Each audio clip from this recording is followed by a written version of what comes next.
যেই নবীর নাম ছাড়া আজান হয় না, যেই নবীর নাম ছাড়া দুরূদ হয় না, যেই নবীর নাম ছাড়া আপনাকে কবরে রাখা হবে না, সেই নবীকে যারা কষ্ট দেয় তারা কি মুসলমান হইতে পারে? তারা কি মুসলমান হতে পারে? সুতরাং আজকে শপথ নিতে হবে। ভালোবাসার প্রমাণ রেখেছিল বদরের ময়দানে মাজ আর মুআওয়াজ। হযরতে ওমর রাসূলের ভালোবাসার প্রমাণ রেখেছিল। আল্লাহর নবী সাহাবীরা নিজের জীবন বিলিয়ে দিয়েছে, রক্ত, তাজা রক্ত জমিনে ঢেলে দিয়েছে রাসূলের আদর্শ জমিনে প্রতিষ্ঠার জন্য, রাসূলকে ভালোবাসার জন্য। তবুও রাসূলের মর্যাদা ক্ষুণ্ণ হতে দেয় নাই, আমার রাসূলকে অপমানিত লাঞ্ছিত হতে দেয় নাই। ও বাংলার মুসলমান, আওয়ামী লীগ বুঝি না, জামাত বুঝি না, জাতীয় পার্টি বুঝি না, কোন দল মত কিচ্ছু বুঝি না। নবীর বিরুদ্ধে যদি কেউ অবস্থান করে, নবীর নামে কেউ যদি কটূক্তি করে, সব দল মত নির্বিশেষে আমরা তাদের বিপক্ষে তাদের দাঁত ভাঙা জবাব দেওয়ার জন্য প্রস্তুত আছি কিনা দুই হাত তুলে দেখাও আল্লাহকে। একটা হাদিস শুনেন, আল্লাহ রাসূলের হাদিস। রাসূল করিম সাল্লাল্লাহু আলাইহি ওয়াসাল্লাম বলেছেন, যখন কোনো মানুষ একজনের জন্য দোয়া করে যে আল্লাহ তুমি ওই মানুষটাকে মাফ করে দাও, তাকে জান্নাত নসিব করে দাও, তখন আল্লাহর ফেরেশতারা আল্লাহর কাছে ফরিয়াদ করে, আল্লাহ যে ব্যক্তি দোয়া করলো তার জীবনের গুনাহ খাতা তুমি আগে মাফ করে দাও। জোরে বলবেন না সুবহানাল্লাহ? যে ব্যক্তি আগে জান্নাত কামনা করছে তাকে আগে তুমি জান্নাতি হিসেবে কবুল করে নাও। সুবহানাল্লাহ পড়ে। যখন কোনো ব্যক্তি বলে আল্লাহ এই লোকটাকে তুমি সুস্থতা দান করো, শেফা দান করো, আল্লাহর হাবিব সাল্লাল্লাহু আলাইহি ওয়াসাল্লাম বলছেন আল্লাহর ফেরেশতারা আল্লাহর কাছে দোয়া করে, আল্লাহ যেই ব্যক্তি দোয়া করলো তোমার কাছে তুমি তাকেই আগে সুস্থতা দান করো। বলেন সুবহানাল্লাহ। এজন্য কারোর জন্য দোয়া করার সময় কি কৃপণতা করা যাবে? প্রাণ খুলে দোয়া করার কথা কে বলেছেন? আল্লাহ তাআলা বলেছেন। এজন্য সভাপতির নেক হায়াত যেন আল্লাহ তাআলা দারাজ করেন, বলেন আমিন। আজকের মাহফিলের সম্মানিত সহ সভাপতি এতক্ষণ আপনাদের সামনে কোরআন এবং হাদিস থেকে আলোচনা করেছেন। দেশের বিভিন্ন প্রান্ত থেকে আগত ওলামায়ে হযরত, মঞ্চে বসা জ্ঞানীজন, সুধীজন, সামনে বসা মুরব্বে ইকরাম, বিশেষ করে যুগে যুগে আল্লাহর দ্বীনকে প্রতিষ্ঠার জন্য সব থেকে বেশি যারা অগ্রণী ভূমিকা পালন করেছে, প্রাণপ্রিয় তরুণ এবং যুবক ভাইয়েরা, স্কুল, কলেজ, ইউনিভার্সিটি এবং মাদ্রাসা পড়ুয়া মেধাবী ছাত্র ভাইয়েরা, পর্দার আড়াল থেকে শুনছেন, সম্মানিতা শ্রদ্ধায়া মা এবং বোনেরা, সবাইকে আবারও সালাম জানাচ্ছি, আসসালামু আলাইকুম ওয়া রাহমাতুল্লাহ। প্রাণপ্রিয় শেরপুর তথা নকলাবাসী, আপনারা কেমন আছেন? সবার শরীর সুস্থ আছে তো ইনশাআল্লাহ? আমাদেরকে ভালো রেখেছেন কে? সে আল্লাহর দরবারে আমরা প্রাণ খুলে কালিমাতুশ শুকর আদায় করছি, যিনি একান্ত মেহেরবানি করে আজ আমাদেরকে এ মহতে আয়োজনে কোরআন শোনার জন্য কবুল করেছেন। তিনি ইচ্ছা করলে কোনো গান বাজনার অনুষ্ঠানের দর্শক হিসাবে আপনাকে আমাকে কবুল করলেও করতে পারতেন। তিনি যদি ইচ্ছা করতেন লেপ এবং তোশকের উপরে কম্বলের নিচের যাত্রী আমাদেরকে বানাতে পারতেন। তিনি যদি ইচ্ছা করতেন কোনো সিনেমা হলের দর্শক আমাদেরকে বানাতে পারতেন। তিনি ওই হাজার লোকের ভিতরে থেকে বাছাই করে এই কিছু সংখ্যক মানুষকে কোরআন শোনার জন্য কবুল করেছেন। এজন্য আপনারা খুশি নাকি অখুশি? খুশির জবাবটা এত স্লো হয় না, এত লো হয় না, আরো জোরে বলতে হবে, খুশি নাকি অখুশি? 17 জন তাকবীর ধ্বনি দিয়েছে। লক্ষণ সেন ইসলাম বিরোধী শক্তি কাঁপতে কাঁপতে পেছনের দরজা দিয়ে ভেগেছে। আমরা সেই মুসলমান তো নাকি?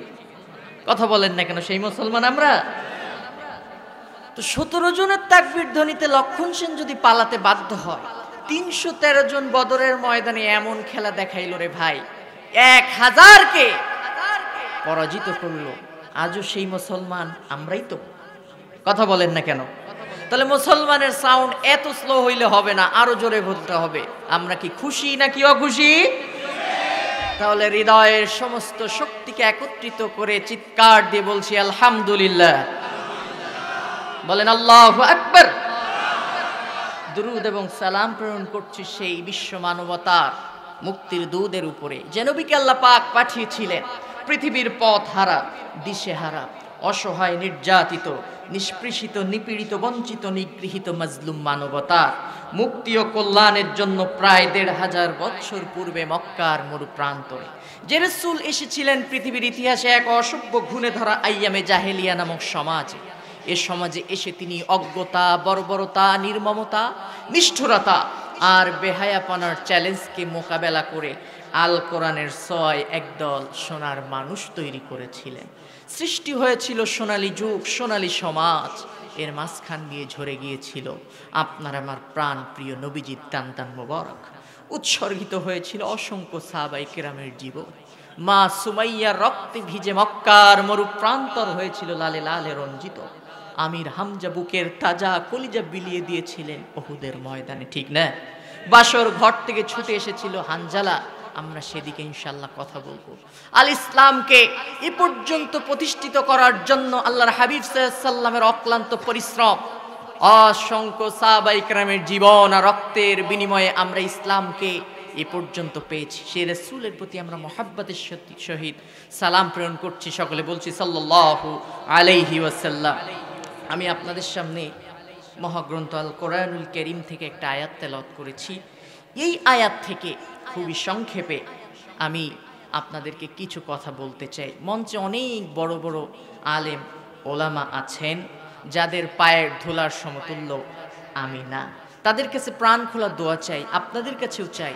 সেই মহান রব আমার মুনিব আল্লাহ সুবহানাহু ওয়া তাআলা আরশে আজিম থেকে যেন আমার কণ্ঠনালীকে পরিচালনা করেন। বলেন আমিন। বলেন তো কোরআন কে নাজিল করেছে? জোরে বলেন, কে নাজিল করেছে? আল্লাহ তাআলা নাজিল করেছেন। কাদের উপরে নাজিল করেছেন? আমাদের উপরে নাজিল করেছেন। এজন্য আমরা খুশি না সবাই? এই পৃথিবীতে সব থেকে বড় নেয়ামতের নাম হচ্ছে আল কোরআন। প্রিয় ভাই, এই কোরআন কি কোনো দলের? কথা বলেন না কেন? কোনো মতের? কোনো দলকে কেন্দ্র করে আল্লাহ তাআলা কোরআনকে নাজিল করেছেন? কোরআন কাদের জন্য? আল্লাহ তাআলা বলছেন, নবী তুমি বলে দাও, শাহরু রমাদানাল্লাযী উনজিলা ফীহিল কুরআন হুদাল লিন-নাসি ওয়া বায়্যিনাতিম মিনাল হুদা ওয়াল ফুরকান। আল্লাহু আকবার। কোরআনের আওয়াজ শুনলে, কোরআনের বাণী শুনলে আল্লাহু আকবার বলতে হয়। মিডল ইস্টের কারীরা যখন কোরআন তেলাওয়াত করে ছেড়ে দেয়, গোটা ময়দান আল্লাহু আকবার তাকবীর ধ্বনিতে কেঁপে কেঁপে ওঠে। আর বাংলাদেশের ময়দানগুলো কাঁপে, কিন্তু তাফসিরের ময়দানে, মাহফিলের ময়দানে, ইসলামী মহাসম্মেলনের ময়দানে কাঁপে না। আমরা মাঠ কাঁপাই হলো বিভিন্ন খেলার অনুষ্ঠানে গিয়া। কথা বলেন না কেন? এই যে কিছুদিন আগে খেলা গেল না, বিশ্বকাপ খেলা দেখছেন আপনারা? হায় রে আল্লাহ, আমি দেখলাম যেদিন ফাইনাল খেলা হলো, একটা তাফসির মাহফিলের চিত্র দেখলাম ইউটিউবে। সর্বোচ্চ হলো 20 থেকে 25 জন শ্রোতা হবে। আহা, খুবই দুঃখজনক। অথচ যেখানে খেলা হচ্ছে হাজার হাজার মানুষ। এটা মুসলমানদের জন্য অত্যন্ত দুঃখজনক বিষয় যে তারা কোরআন কি এত ছোট করে দেখে। কথা ঠিক না বে ঠিক? তো আমরা খেলার ময়দানে ময়দান কাঁপাই, কিন্তু কোরআনের ময়দানে আল্লাহু আকবারের ধ্বনিতে ময়দান কাঁপাতে পারি না। এটা আমাদের জন্য অত্যন্ত আফসোসের বিষয়। এজন্য অনুরোধ করব, আল্লাহর ভালোবাসা যদি পেতে চায়, আল্লাহর মহব্বত যদি পেতে চায়, তাহলে তার বড়ত্ব, তার নামের ধ্বনি ছোট করে দিতে হবে নাকি বড় করে দিতে হবে? কোরআন বলেছে ওয়া রাব্বাকা ফাকাব্বির, তোমার রবের তাকবীরটা ছোট নয়, বড় করে দাও। এই অর্ডার কার? হৃদয়ের সমস্ত শক্তিকে একত্রিত করে বলেন আল্লাহু আকবার। আরো জোরে আল্লাহু আকবার। এই আওয়াজটা আমি শেষ পর্যন্ত দেখতে চাই। থাকবে তো ইনশাআল্লাহ? থাকবেন তো সবাই আমার সঙ্গে? আল্লাহ রাসূলের হাদিস, কোরআন থেকে কেউ যদি 1 ঘন্টা আলোচনা করে, গবেষণা করে, 500 রাকাত কবুল নামাজের সওয়াব আল্লাহ সুবহানাহু ওয়া তাআলা তার আমলনামায় লিখে দেন। সুবহানাল্লাহ। আমরা যে নামাজ আদায় করি, এই নামাজ 100% আল্লাহর কাছে কবুল হয়। একজন উঠে বলেন, হুজুর আমার জীবনের সব নামাজ আল্লাহ কবুল করে নিয়েছে, এমন কেউ বলতে পারবেন? এর কোনো গ্যারান্টি আছে? তো আল্লাহ গ্যারান্টি দিচ্ছেন, আল্লাহর হাবিব সাল্লাল্লাহু আলাইহি ওয়াসাল্লাম গ্যারান্টি দিচ্ছেন। 1 ঘন্টা কোরআন থেকে যদি হৃদয় থেকে কথা শুনতে পারো, শ্রবণ করতে পারো, আল্লাহ সুবহানাহু ওয়া তাআলা 500 রাকাত কবুল নামাজের সওয়াব তোমার আমলনামায় লিখে দিবেন। সুবহানাল্লাহ পড়ে। শুধু নামাজের সওয়াব হবে না, আরো কি হবে শোনো। وإذا قرئ القرآن فاستمعوا له وأنصتوا لعلكم ترحمون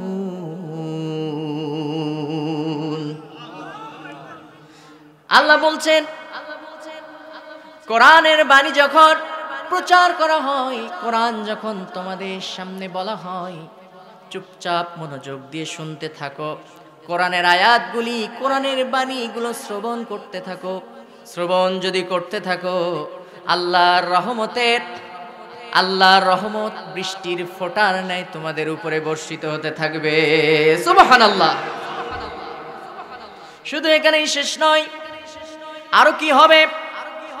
হাদিস শরীফে পড়েছি, বুখারীর বর্ণনা এসেছে, যখন কোনো মানুষ, কোনো বান্দা কোরআন শুনতে বসে যায়, কোরআন শিখতে বসে যায়, আল্লাহর রহমতের ফেরেশতাদেরকে নিয়ে আল্লাহর আরশে আজিমে ওই বান্দাদেরকে নিয়ে আমার আল্লাহ আলোচনা করতে থাকেন। সুবহানাল্লাহ। আল্লাহ জিজ্ঞাসা করেন, ফেরেশতারা আমার ওই বান্দাগুলো কি চায়, কি তাদের আকুতি, কি তাদের মিনতি? তখন ফেরেশতারা বলে, আল্লাহ তোমার ওই বান্দাগুলো তোমার জাহান্নামের আগুন থেকে নাজাত চায়, তোমার জান্নাত পেতে চায়। আল্লাহ তখন বলেন, ফেরেশতারা রে, আমার ওই বান্দাগুলো কি জান্নাত দেখেছে? ফেরেশতারা বলে, আল্লাহ না, দেখে নাই। আল্লাহ প্রশ্ন করেন, জাহান্নাম দেখেছে? না, দেখে নাই। তারা কি হাসর দেখেছে, মিজান দেখেছে, পুলসিরাত দেখেছে, কিছু কি দেখেছে নাকি? ফেরেশতারা বলেন, না, কিছুই দেখে নাই। তখন আল্লাহ রাব্বুল আলামিন ফেরেশতাদেরকে ডাক দিয়ে বলেন, ও আমার ফেরেশতারা, শুনে রাখো, আমার যেই বান্দাগুলো জান্নাত দেখলো না, জাহান্নাম দেখলো না, হাসর মিজান পুলসিরাত কিছুই দেখে নাই, আমার নবীকেও ওরা দেখে নাই, আলেমদের মুখে শুনে, কোরআনের বাণী শুনে ওরা সত্যকে বিশ্বাস করেছে, সত্যকে বুকে আঁকড়ে ধারণ করেছে। আয় আমার ফেরেশতারা, শুনে নাও, আমি আমার ওই বান্দাদেরকে পুরস্কার দিতে চাই। সে পুরস্কারটা হলো, আমি আমার ওই বান্দাগুলোর জীবনের সব গুনাহ খাতা মাফ করে দিলাম। সুবহানাল্লাহ। এবং আল্লাহ সুবহানাহু ওয়া তাআলা কোরআনের প্রতি মানুষের কিছু হক আছে। এক নাম্বার হক কোরআনুল কারীমের উপরে আমাদের, সেটা হচ্ছে কোরআন আমাদেরকে শ্রবণ করতে হবে, মনোযোগ দিয়ে শুনতে হবে। আমি কোরআন গবেষণা করে দেখলাম, তাফসীরের ভিতরে দেখলাম, কোরআনের শ্রোতা হলো 3 প্রকার। কয় প্রকার? হাত উঁচু করেন, কয় প্রকার? আরো জোরে। 3 প্রকার। নাম্বার 1 শ্রোতা কারা? এরা হলো মুমিন। এই মুমিনদের সম্পর্কে আল্লাহ কোরআনের পাতায় পাতায় আয়াতে কারিমা নাজিল করেছেন। এদের গুণাগুণ, এদের বৈশিষ্ট্য আল্লাহ তাআলা বলছেন, ইন্নামাল মুমিনুনা আল্লাযীনা ইযা যুকিরাল্লাহু ওয়াজিলাত কুলুবুহুম ওয়া ইযা তুলিয়াত আলাইহিম আয়াতুহু যাদাতুহুম ঈমানাও ওয়া আলা রাব্বিহিম ইয়াতাওয়াক্কালুন। আল্লাহু আকবার। যারা ঈমানদার, যারা মুমিন বান্দা আল্লাহর জান্নাত পেতে চায়, তাদের বৈশিষ্ট্য হলো, কোরআন যখন তাদের সামনে তেলাওয়াত করা হয়, তাদের অন্তর কেঁপে ওঠে, তাদের হৃদয়টা কাঁপতে থাকে ঠক ঠক করে। ওরা আমি আল্লাহর উপরে ভরসা করতে থাকে, ঈমান বাড়তে থাকে, পৃথিবীর কোনো মানুষকে তারা ভয় করে না। আর তাদের ঈমান বাড়তে বাড়তে এমন পর্যায়ে নিয়ে যায়, যত বাধা, যত মুসিবত তাদের সামনে আসুক না কেন, আল্লাহর উপরে অবিচল থেকে, অটল থেকে, ঈমানকে বুকে আঁকড়ে ধারণ করে তারা সামনের দিকে অগ্রসর হয়ে যায়। সুবহানাল্লাহ। এবং তারা কখনো পথ ভুলে যায়? যাদের হৃদয়ে আছে আল্লাহর ভয়, তারা কভু পথ ভুলে যায় না। আল্লাহর প্রেম ছাড়াই দুনিয়ায় কারো কাছে কোনো কিছু চায় না, কারো কাছে কোনো কিছু চায় না। রাতের আধারে যারা সেজদাতে রয়, দু চোখের শ্রুতে নদী যেন বয়। রাতের আধারে যারা সেজদাতে রয়, দু চোখের স্রোতে নদী যেন বয়, ছলনার হাত ছানি যতই আসুক, ছলনার হাত ছানি যতই ডাকুক, পেছনে ফিরেও তাকায় না যাদের হৃদয়ে আছে আল্লাহর ভয়, তারা কভু পথ ভুলে যায় না। আল্লাহর প্রেম ছাড়া এই দুনিয়ায় কারো কাছে কোনো কিছু চাই না। আল্লাহু আকবার। ভরসা হবে কার উপরে? ঈমান আনতে হবে কার উপরে? আল্লাহর উপরে। ঈমান যদি আনেন আপনার পুরস্কার কি হবে শোনেন। আল্লাহর পথে আপনি যদি অবিচল থাকেন, অটল থাকেন, আপনার জন্য পুরস্কার আল্লাহ তাআলা সূরা হামিম সাজদার ভিতরে বলছেন, ইন্নাল্লাযীনা ক্বালু রাব্বুনাল্লাহু থুম্মা ইসতাকামু তাতানাজ্জালু আলাইহিমুল মালাঈকা আল্লা তাখাফু ওয়া লা তাহজানু ওয়াবশিরু বিল জান্নাতিল্লাতী কুনতুম তুআদুন। আল্লাহু আকবার। আল্লাহ বলছেন, ইন্নাল্লাযীনা, নিশ্চয়ই যারা ঈমান আনে, আল্লাহর উপরে তাকওয়া অবলম্বন করে আর বলে আমি আল্লাহর উপরে ভরসা করলাম, ঈমান আনলাম, তাদের উপরে আল্লাহর পক্ষ থেকে রহমতের ফেরেশতা নাজিল হয়। নাজিল হয়ে বলে আল্লাহ তাখাফু, কোনো ভয় করো না, ওয়ালা তাহজানু, কোনো টেনশন করো না, ওয়াবশিরু বিল জান্নাতিল্লাতী কুনতুম তুআদুন, আল্লাহর জান্নাতের শুভ সংবাদ নাও। সুবহানাল্লাহ। এই ঘোষণা কার? আরো জোরে বলেন না কার? এটা হলো ঈমানদারের বৈশিষ্ট্য। ঈমানদারের আরো একটি বৈশিষ্ট্য আছে, সেটা কি? আল্লাহ তাআলা বলছেন, ওয়া ইযা সামি'উ মা উনজিলা ইলার রাসূলি তারা আ'য়ুনাহুম তাফীদু মিনাদ দাম'i মিম্মা আরাফু মিনাল হক্ক ইয়াকুলুনা রাব্বানা আমান্না ফাকতুবনা মা'আশ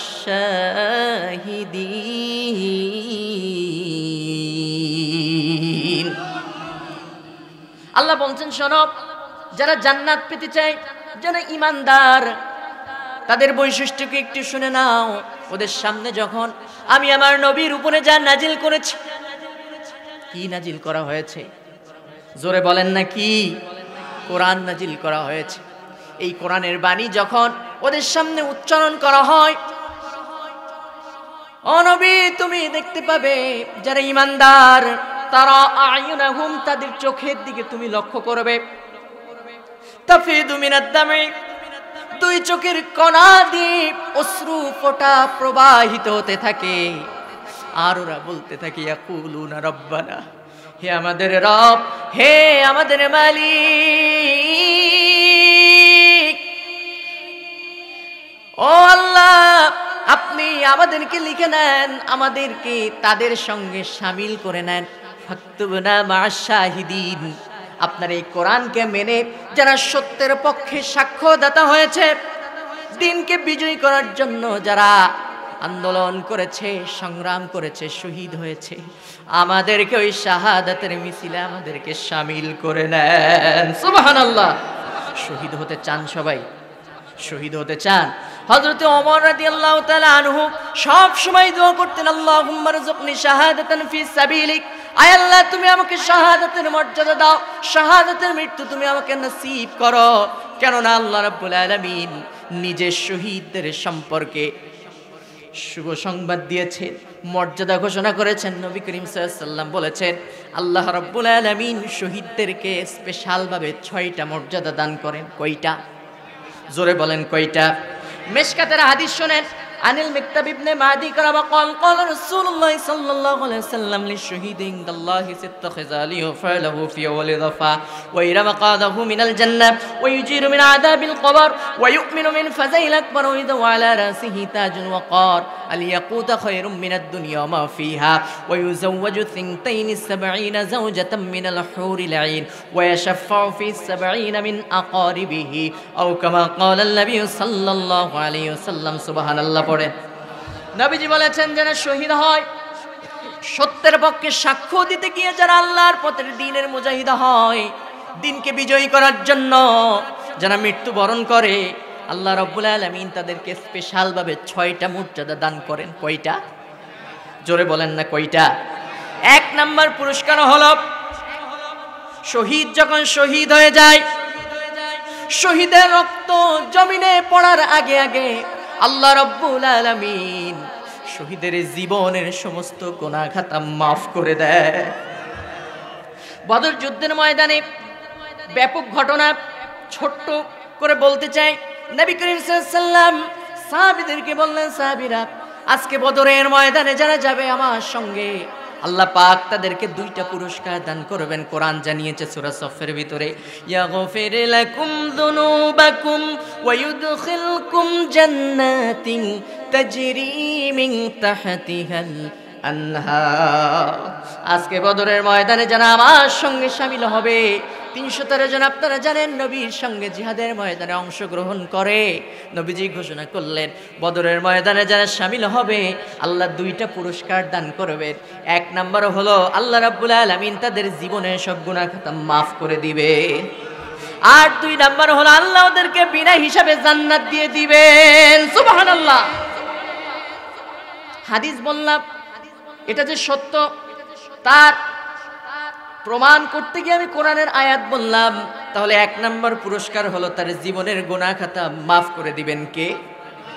আর 2 নাম্বার হলো শহীদ যখন শহীদ হয়ে যায়, তার সামনে যখন মৃত্যু যখন তার কাছাকাছি চলে আসে, মালাকুল মাউত যখন তার মাথার কাছে হানা দেয়, আল্লাহর ফেরেশতারা তার সামনে 2টা বর্ণনা আসছে, জান্নাতের ছবি ধরে, আবার কেউ কেউ বলেছে জান্নাতটা তার সামনে ধরা হয় আর বলা হয় কিলা দুখুলিল জান্নাহ ও শহীদ, এটা তোমার জান্নাত, অতি দ্রুত তুমি জান্নাতে প্রবেশ করো। সুবহানাল্লাহ। 3 নাম্বার পুরস্কার হলো কবর থেকে হাসর পর্যন্ত শহীদের কোনো ভয় থাকে না, কোনো চিন্তা থাকে না। আল্লাহ পাক নিজে শহীদের দায়িত্ব ভার গ্রহণ করেন। সুবহানাল্লাহ। 4 নাম্বার পুরস্কার কিয়ামতের ময়দানে যারা দ্বীনকে বিজয় করার জন্য, কোরআনকে বুকে আঁকড়ে ধারণ করার কারণে যারা শহীদ হয়েছে, কিয়ামতের ময়দানে আল্লাহ রাব্বুল আলামিন তাকে এত বেশি সম্মান দান করবেন, শহীদের মাথায় একটা রাজমুকুট, মরমর পাথরের একটা রাজমুকুট পরানো হবে। ওই রাজমুকুটের এত দাম, এত দামি, কিতাবে পড়েছি যে তামাম পৃথিবী যদি এক পাল্লায় রাখা হয় তাহলে ওই একটা মরমর পাথরের রাজমুকুটের সমান হবে না। সুবহানাল্লাহ। কয়টা হলো? 4টা হয়েছে। 5 নাম্বার হলো শহীদের জন্য আল্লাহ পাক 72টা বাসর সজ্জা জান্নাতের ভিতরে সাজাবেন, 72টা হুট দিয়া। আর 6 নম্বর পুরস্কার হলো আল্লাহ রাব্বুল আলামিন ডাক দিবেন শহীদদেরকে, শহীদরা তাদের হাত কাটা নিয়ে, পা কাটা নিয়ে, রক্তাক্ত শরীর নিয়ে আল্লাহর দরবারে হাজির হবে। শহীদরে, এই কোটি কোটি মানুষের ভিতরে তোদের অবস্থা কেন এমন? এই রক্তাক্ত শরীর নিয়ে আমার সামনে কেন উঠেছ? তখন ওই মানুষগুলা বলবে, আল্লাহ তোমার দ্বীনকে বিজয়ী করার জন্য, কোরআনের প্রতি ঈমান আনার কারণে, কোরআনকে বুকে আঁকড়ে ধারণ করার কারণে, দ্বীনের পথে অবিচল আর অটল থাকার কারণে দ্বীনকে বিজয়ী করার জন্য আমরা সংগ্রাম করেছি, লড়াই করেছি। ইসলাম বিরোধী শক্তি সহ্য করতে পারে নাই, ওরা আমাদেরকে মেরেছে। তাই আজকে সেই রক্তাক্ত শরীর নিয়ে তোমার দরবারে হাজির হয়েছি। আল্লাহ ডাক দিয়ে বলবেন, শহীদরে জানের মায়া করিস নাই, বিবি বাল বাচ্চার মায়া করিস নাই, আমার জন্য দ্বীনকে বিজয় করার জন্য নিজের হাতকে বিসর্জন দিয়েছিস, পাকে বিসর্জন দিয়েছিস, নিজের শরীরের তাজা রক্ত জমিনে ঢেলে দিয়েছিস। অশহীদ শুনে রাখ, তোদের এর থেকে বড় সাক্ষীর আজকে আর কোনো প্রয়োজন নাই। আমি আজকে তোদেরকে শুধু বিনা হিসাবে জান্নাত দেব না, তোদেরকে আমি আল্লাহ ক্ষমতা দিলাম, তোর আপনজনদের ভিতর থেকে 1 জন নয়, 2 জন নয়, 70 জনকে সুপারিশ করে আমি আল্লাহর জান্নাতে নিয়ে যা। চিল্লাই বলেন আল্লাহু আকবার। এত মাসআলা শোনার পরেও, এত ফজিলত শোনার পরেও যদি কোনো মুসলমানের হৃদয়ে শহীদি তামান্না না থাকে, আমার মনে হয় ওইটা মুসলমান হইতে পারে? পারে? শাহাদাতের তামান্না বুকে থাকার দরকার আছে নাকি নাই?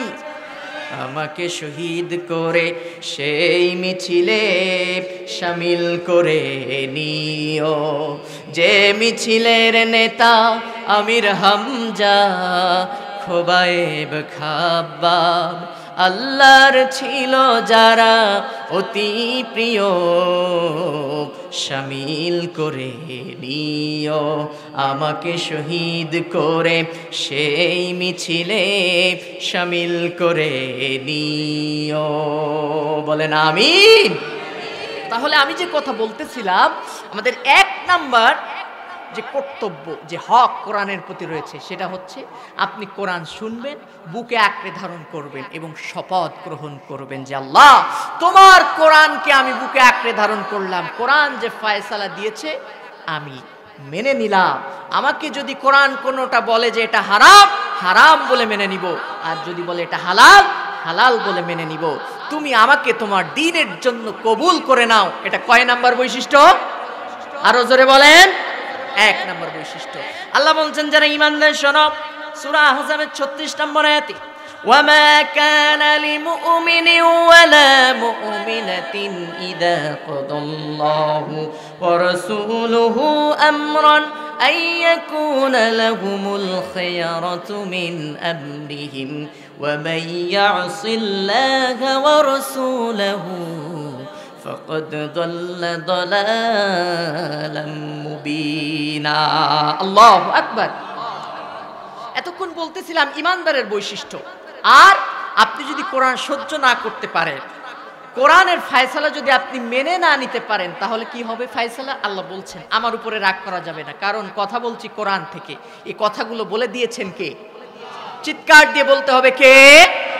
আল্লাহ বলছেন কোন ইমানদার নারী এবং কোন পুরুষ ক্ষমতা নেয়, কোন রাইটস নেয় যে আল্লাহ এবং তার রাসূল কোরআনে যে ফয়সালা দিয়েছে এর একটা ফয়সালা, একটা বিধান অমান্য করে এমন কোন অধিকার কোন ইমানদারের নাই। আল্লাহু আকবার।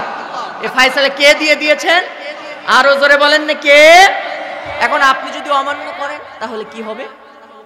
আল্লাহ বলছেন সূরা নিসার 65 নম্বর আয়াতে, ফালা ওয়া রাব্বিকা লা يؤمنون حتى يحكموك فيما شجر بينهم ثم لا يجدوا في أنفسهم حرجا مما قضيت ويسلموا تسليما। الله أكبر। সূরা নিসা 65 নম্বর আয়াতে আল্লাহ তাআলা বলছেন, নবী, ফালা ওয়া রাব্বিক, তোমার রবের কসম। কসম করছেন কে? চিৎকার দিয়ে বলতে হবে কে? তোমার রবের কসম, তোমার রবের শপথ। আল্লাহ তাআলা বলছেন নবী, তোমার রবের কসম করে বলি, ওই লোকগুলা ঈমানদার হতে পারবে না যতক্ষণ পর্যন্ত লা ইউমিনুন, ওরা কখনোই মুমিন হতে পারবে না যতক্ষণ না জীবনের প্রত্যেকটা ক্ষেত্রে তুমি যে ফয়সালা দিয়েছো। নবীজি কার কথা বলেছেন? জোরে বলেন না, কার কথা বলেছেন? আমার নবী কি নিজের থেকে কোনো কথা বানাই বলছেন নাকি? ওয়ালাউ তাকাওয়ালা আলাইনা বা'দাল আকাবিল লাআখাযনা মিনহু বিল ইয়ামিন সুম্মা লাকাতা'না মিনহুল ওয়াতিন। আমার নবী যদি নিজের থেকে বানায় কোনো কথা তার নামে চালায়া দিত, কি করতাম জানো? ডান হাত চেপে ধরতাম, আমার নবীর কণ্ঠ নালিকে আমি আল্লাহ কেটে ফেলে দিতাম। তার মানে প্রমাণ হয় যে আমার নবী নিজের থেকে বানায় কোনো কথা বলেন নাই, যা বলেছেন কার কথা? জোরে বলেন না কার কথা? এজন্য আল্লাহ বলছেন তোমার রবের কসম, যতক্ষণ পর্যন্ত এই মানুষগুলা নিজেদের জীবনে প্রত্যেকটা ক্ষেত্রে, পারিবারিক জীবনে, ব্যক্তিগত জীবনে, সামাজিক জীবনে, রাজনৈতিক জীবনে, অর্থনৈতিক জীবনে, প্রত্যেকটা ক্ষেত্রে রাসূলের ফয়সালা আছে নাকি নাই? কথা বলেন না কেন? আছে নাকি নাই? জীবনের প্রত্যেকটা ক্ষেত্রে আল্লাহর রাসূল, তুমি নবী মুহাম্মদ সাল্লাল্লাহু আলাইহি ওয়াসাল্লামকে হাত্তা ইউহাক্কিমুকা, যতক্ষণ না ফয়সালাকারী না মানবে, আমি আল্লাহ ঘোষণা দিলাম যে লা ইউমিনুন, ওরা ঈমানদার হতে পারে না। এই ঘোষণা কার? জোরে বলেন না কার? দলিল সূরা নিসার 65 নম্বর আয়াতে তাফসিরে। আমি তো তাফসিরে অনার্স করার ইচ্ছা আছে। আপনারা আমি 1 মিনিট একটু কথা বলি এখানে। যে টাইটেলগুলো দিয়েছেন, আল্লাহি, আল্লাহর কসম, আমি অহংকার করি না। শোনেন ভাই, আন্তর্জাতিক খ্যাতিসম্পন্ন মুফাসসিরে কোরআন, এই যে বড় বড় টাইটেল আমার নামের আগে দিয়েছেন, আমি কিছুই দিতে বলি নাই। এগুলো দিয়েছে এই কমিটি বৃন্দ, আমার দোষ দিবেন না মেহেরবানি করে। আন্তর্জাতিক খ্যাতিসম্পন্ন বক্তা আমি না ভাই। তবে আপনাদের কাছে দোয়া করি আল্লাহ যেন আমার কবুল করে নেয়। দোয়া করবেন না ইনশাআল্লাহ? আল্লাহ কবুল করুন। মুফাসসিরে কোরআন, মুফাসসিরে কোরআন কারে কয় জানেন? মুফাসসিরে কোরআন হওয়ার অনেক যোগ্যতা লাগে, আমার সেই যোগ্যতা নাই ভাই। হ্যাঁ, কোরআন থেকে কিছু কথা বলার আমি চেষ্টা করি, ব্যাখ্যা করার চেষ্টা করি, আমাদের আকাবিররা যেভাবে শিখিয়ে দিয়ে গিয়েছেন।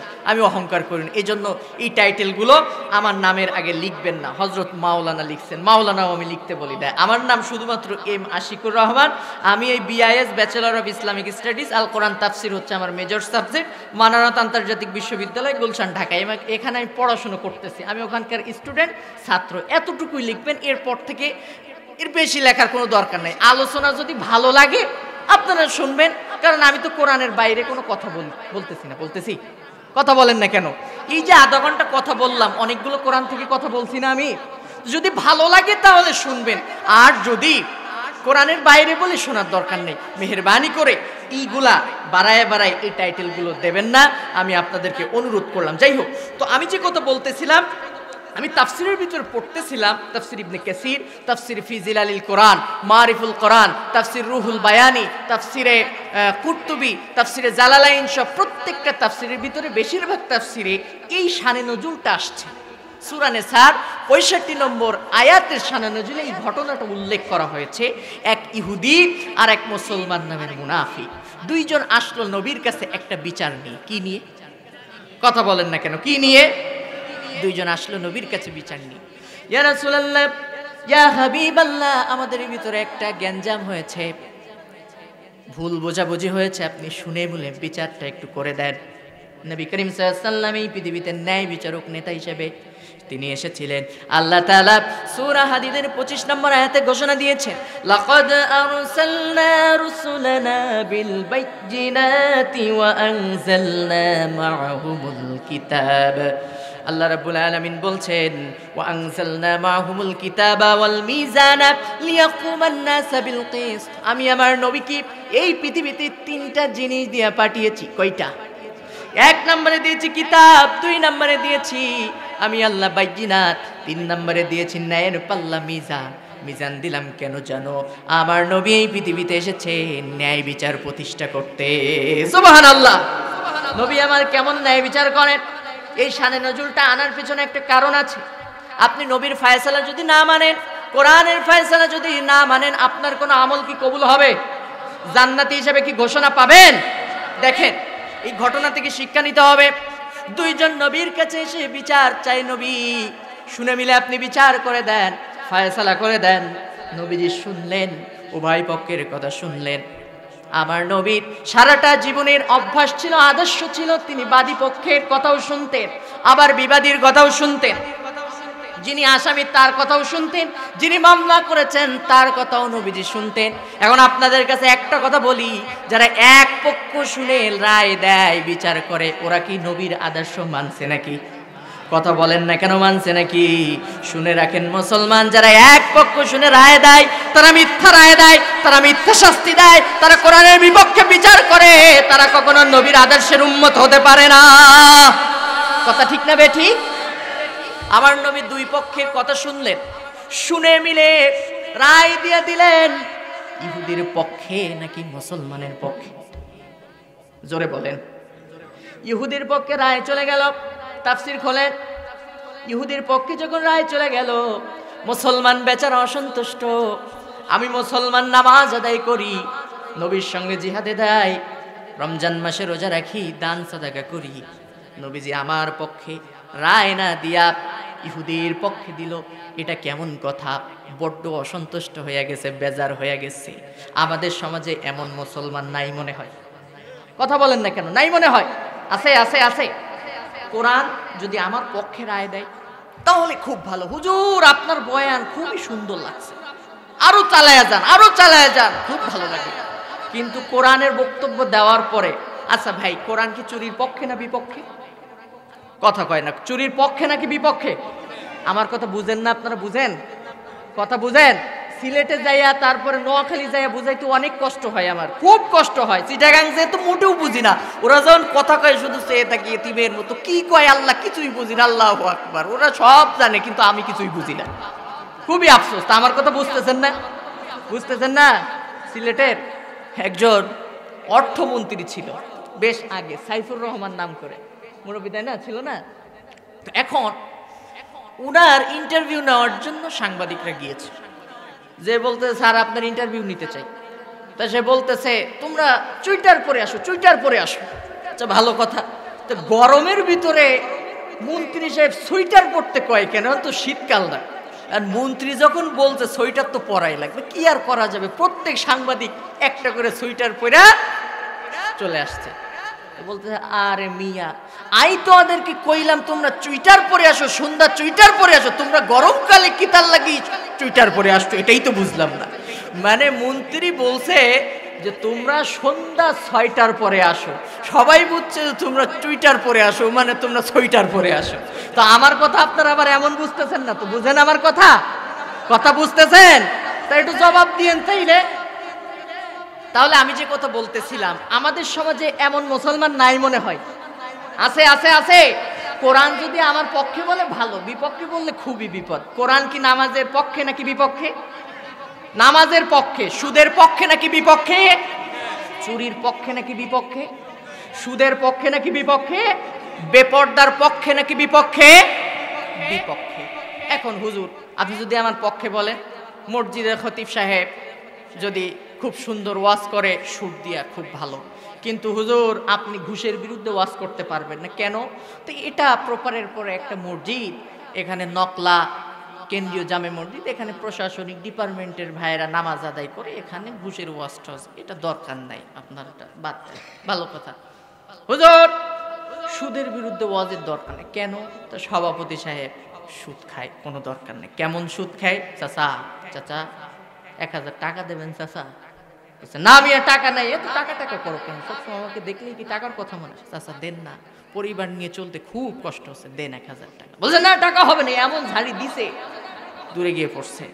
বলছে আরে চাচা টেনশন করেন না, টাকা তো আমি এমনি দেবো না, আজকে শুক্রবার দেবেন 1000, আগামী শুক্রবারের লাভ সহ পাবেন 1250। বলে আরে মিয়া আগে বলবা তো, টাকা কি মানুষের পকেটে থাকে? চলো বাড়িতে চলো, তোমার চাচির কাছে টাকা। বাড়ি যে 1000 এনে দিতে বলছে, আছে কিন্তু আরো 5000 চাচির কাছে, যদি আরো লাগে বলো, আমি আবার জামাতের নামাজ পড়বো, জামাতে ছাড়া আমি নামাজ পড়বো না, ওই যে এশার আজান দিয়েছে নামাজ পড়তে যাবো, তাড়াতাড়ি যা করবা করো। এমন মুসলমান নাই মনে হয়? আছে নাকি নাই?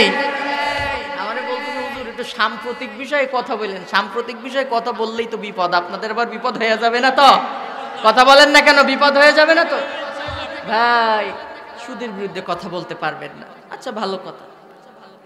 ইমাম সাহেব পর্দা সম্পর্কে আলোচনা করার দরকার নেই, কেন? তো সেক্রেটারি সাহেবের বউ আবার এনজিওতে চাকরি করে শুনলাম, এসব বেপর্দা ওয়াজ করার দরকার কি? সে আবার তো পর্দা থর্দা ভালো মানতে পারে না। আরে ভাই সুদ বলবে না, ঘুষ বলবে না, বেপর্দায় চল তাও বলবে না, নামাজের কথা বলবে না, কিচ্ছু বলবে না, তাইলে কি মেসাকের বয়ান আর কুলুকের বয়ান করবে না? কি বলেন আপনারা? কথা কন না কেন? ঢাকাতে মাঝে একটা বড় মসজিদে আমি নামাজ আদায় করলাম, 5 তলা মসজিদ, নাম নিব না ভাই, আফসোস 1 থেকে 1.5 ঘন্টা আলোচনা করলো, আধা ঘন্টা মেসাকের বয়ান আর আধা ঘন্টা কুলুকের বয়ান। আমি চিন্তা করলাম আল্লাহ এই ধরনের বেকায়দা হুজুর আমি আমার জিন্দেগিতে দেখি নাই। কুলুকের বয়ান আর মেসাকের বয়ান ছাড়া কি কোরআন হাদিসে আর কোনো ওয়াজ নেই? আর মিয়া করবেটা কি? সভাপতির চাপ, সেক্রেটারির চাপ, কিছু বলার সাহস পায় না। এটাই হচ্ছে আসল কথা। কথা ঠিক না বেটি? আমি কোরআন থেকে কিছু কথা বলতে চাই আপনাদের সামনে, কোরআনের দলিল দিয়ে কিছু কথা বলার চেষ্টা করব। আপনাদের সমস্যা হবে না তো? সমস্যা হবে না তো? তাহলে আপনি এমন মুসলমান হবেন না যে কোরআন যদি আপনার পক্ষে বলে তাহলে ভালো, আর কোরআন যদি আমার নেতার বিপক্ষে বলে তাহলে আর কোরআনটা মানার দরকার নাই, নাকি? কথা বলেন না কেন? কোরআন মানার দরকার নাই? আছে আছে আছে। কোরআন যদি আমার দলের বিপক্ষে বলে তাহলে কোরআন মানার দরকার নেই। আছে আছে আছে। কোরআন যদি আমার নেতার বিপক্ষে বলে, কোরআন যদি আমার দলের বিপক্ষে বলে, আমার পীর সাহেবের বিপক্ষে বলে, এমনকি আমার নিজের ছেলের বিরুদ্ধেও যদি কোরআন বলে, তাহলেও আমি কোরআন মানব। একেই বলে মুসলমান। কথা ঠিক না বেঠিক? বদর যুদ্ধের পরে হযরতে আবু বকরের ছেলে গ্রেপ্তার হয়েছে। ডাক দিয়ে বলে, পিতাজি, যুদ্ধের ময়দানে অনেকবার সুযোগ পেয়েছি আপনাকে আঘাত করার, আঘাত করি নাই। পিতা বলে, বারবার এড়িয়ে চলে গিয়েছি। ও পিতা আবু বকর, আপনি আমার মুক্তির ব্যবস্থা করে দেন। যুদ্ধের ময়দানে আপনাকে তো আমি মারি নাই, আমি তো এখন গ্রেপ্তার হয়ে গেছি। আবু বকর বলছে, ছেলেরে, তুমি যেভাবে যুদ্ধের ময়দানে তুমি যেভাবে ছেলেকে বাবাকে সম্মান দেখিয়েছ, তুমি আমার নবীর বিরুদ্ধে অস্ত্র ধারণ করেছ। আমাকে দেখে মারো নাই, আমার নবীকে পাইলে তুমি ছেড়ে দিতে না।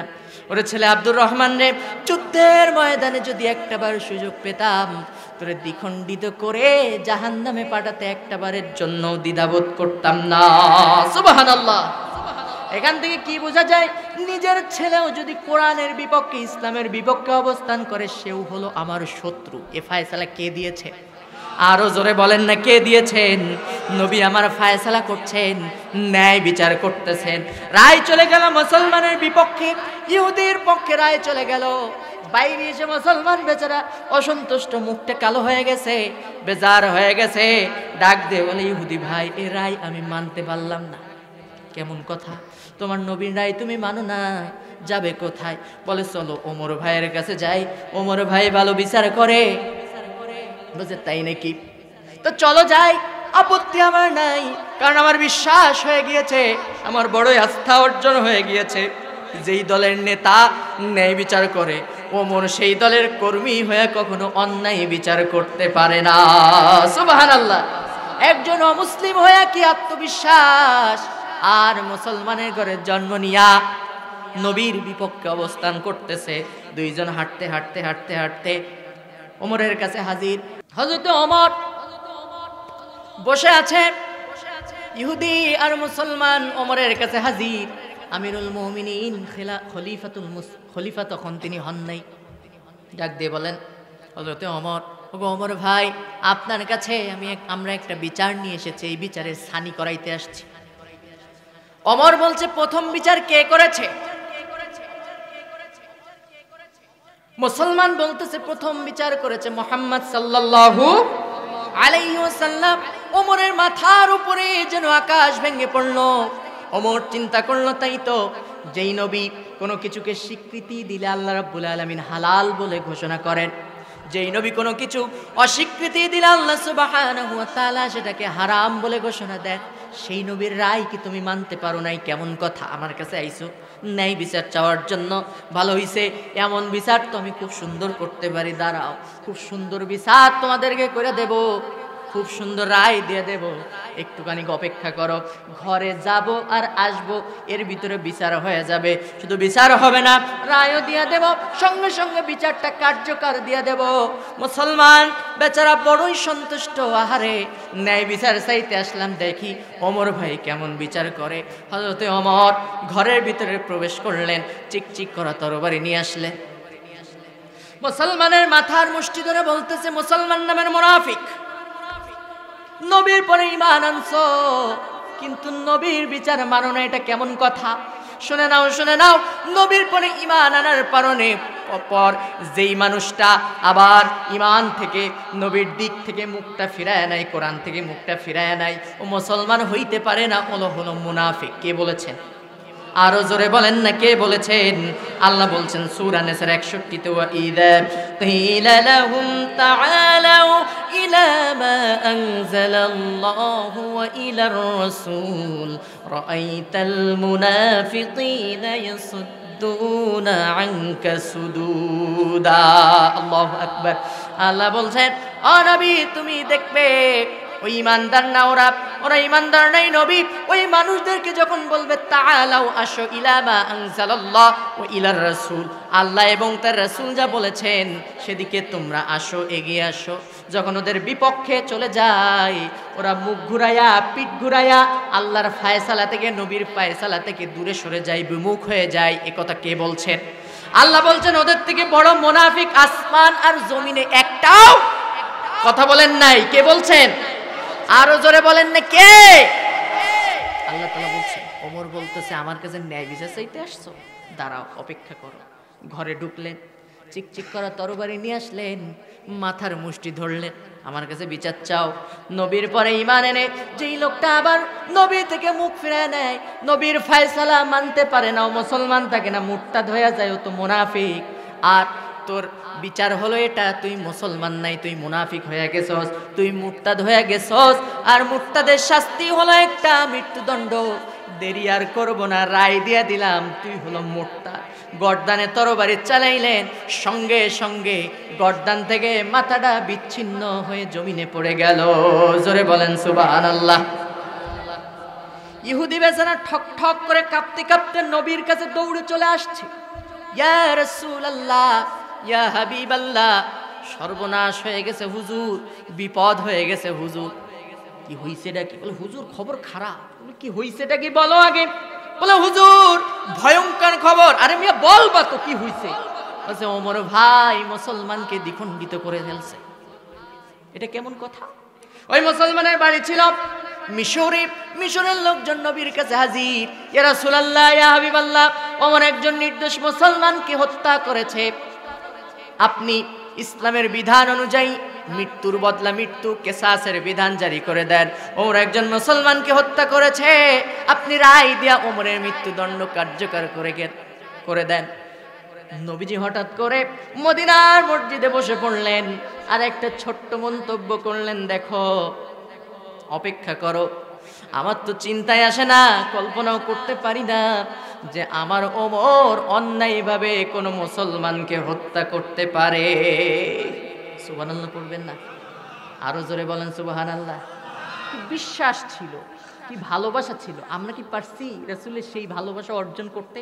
নিজের বুকে একটু আপনি বুকে হাত রাখেন, নিজের বিবেকের কাছে প্রশ্ন করেন। আপনি তো বলেন রাসূল আমাকে না নিয়ে জান্নাতে যাবে না। আপনি একটু নিজের বিবেকের কাছে প্রশ্ন করেন মুসলমান, নিজের জীবনের প্রত্যেকটা ক্ষেত্রে কি রাসূলের ফায়সালা আপনি মেনে নিতে পারছেন কিনা?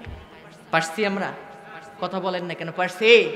আপনি বলেন যে রাসূল আমাকে না নিয়ে জান্নাতে যাবে না কিয়ামতের ময়দানে। আরে ভাই, রাসূলের ও হাদিসটা কি তুমি জানো না? আন আব্দুল্লাহ ইবনে মাসউদ রাদিয়াল্লাহু তাআলা আনহু قال قال رسول الله صلى الله عليه وسلم من أفضتم من الحوض لا ينفعن إلي رجال منكم حتى إذا حويت ليؤمن لكم اختلجوا دوني فأقول أين بأصحابي أين بأمتي يقول الله تعالى إنك لا تدري ما بدلوا البعد فأقول سوقا سوقا لمن بدل من بعدي নবী করিম সাল্লাল্লাহু আলাইহি ওয়াসাল্লাম বলেছেন কিয়ামতের ময়দানে আল্লাহ রাব্বুল আলামিন হাউজে কাউসারের পানির দায়িত্ব আমার হাতে দিবে। সুবহানাল্লাহ। ওই পানি এত সুন্দর, জীবনে যে এক পেয়ালা পানি পান করবে আমার হাতে, হাসরের ময়দানে জান্নাতে যাবার আগে 50,000 বছরের ভিতরে তার কলিজায় কোনো পানি পিপাসা থাকবে না। আল্লাহু আকবার। কে না জানে তায়েফের কথা, কে না জানে উহুদের কথা। আমার নবী উম্মতের জন্য কি নিবেদিত প্রাণ ছিল, সারাটা জীবনকে উৎসর্গ করেছেন আমার রাসূল উম্মতের জন্য। সুবহানাল্লাহ পড়বেন না? হযরতে ওমরের বিরুদ্ধে মামলা হইছে, মদিনার মসজিদে রাসূল বসে আছেন।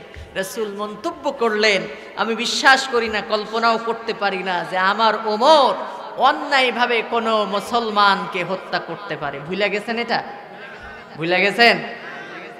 নবী করিম সাল্লাল্লাহু আলাইহি ওয়াসাল্লাম মদিনার মসজিদে বিচারপতির আসনে আসামির কাঠগড়ায় হযরতে ওমরের বিরুদ্ধে নবীর কাছে মামলা দায়ের হলো। ইয়া রাসূলুল্লাহ, ওমরের মৃত্যুদণ্ড কার্যকর করে দেন।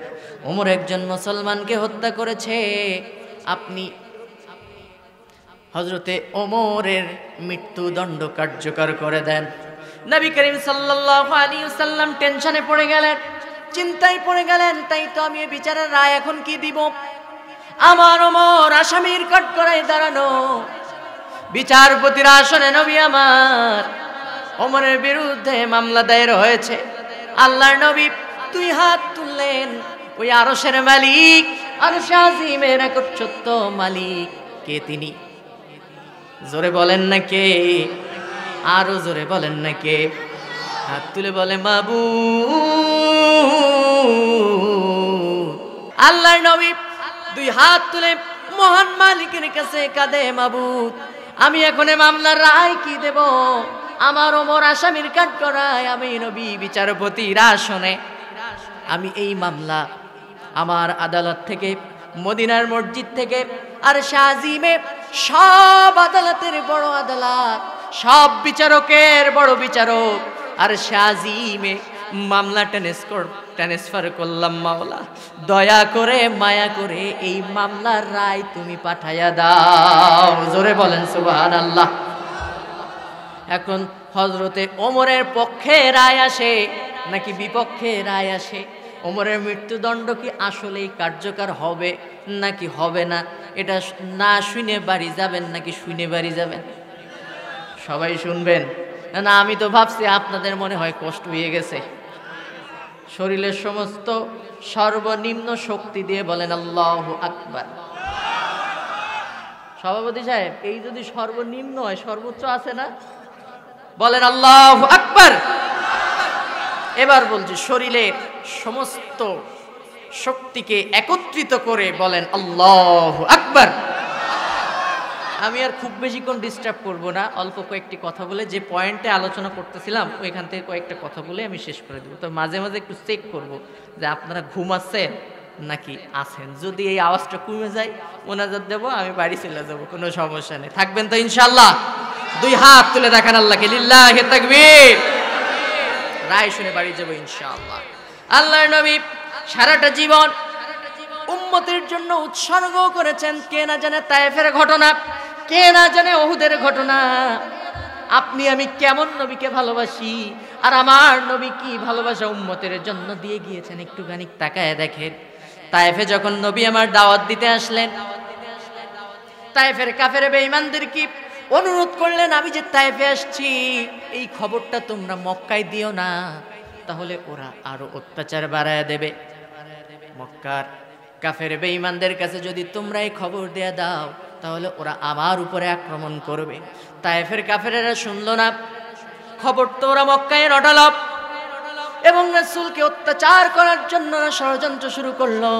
ছোট্ট ছোট্ট বাচ্চাদেরকে লেলিয়ে দিল।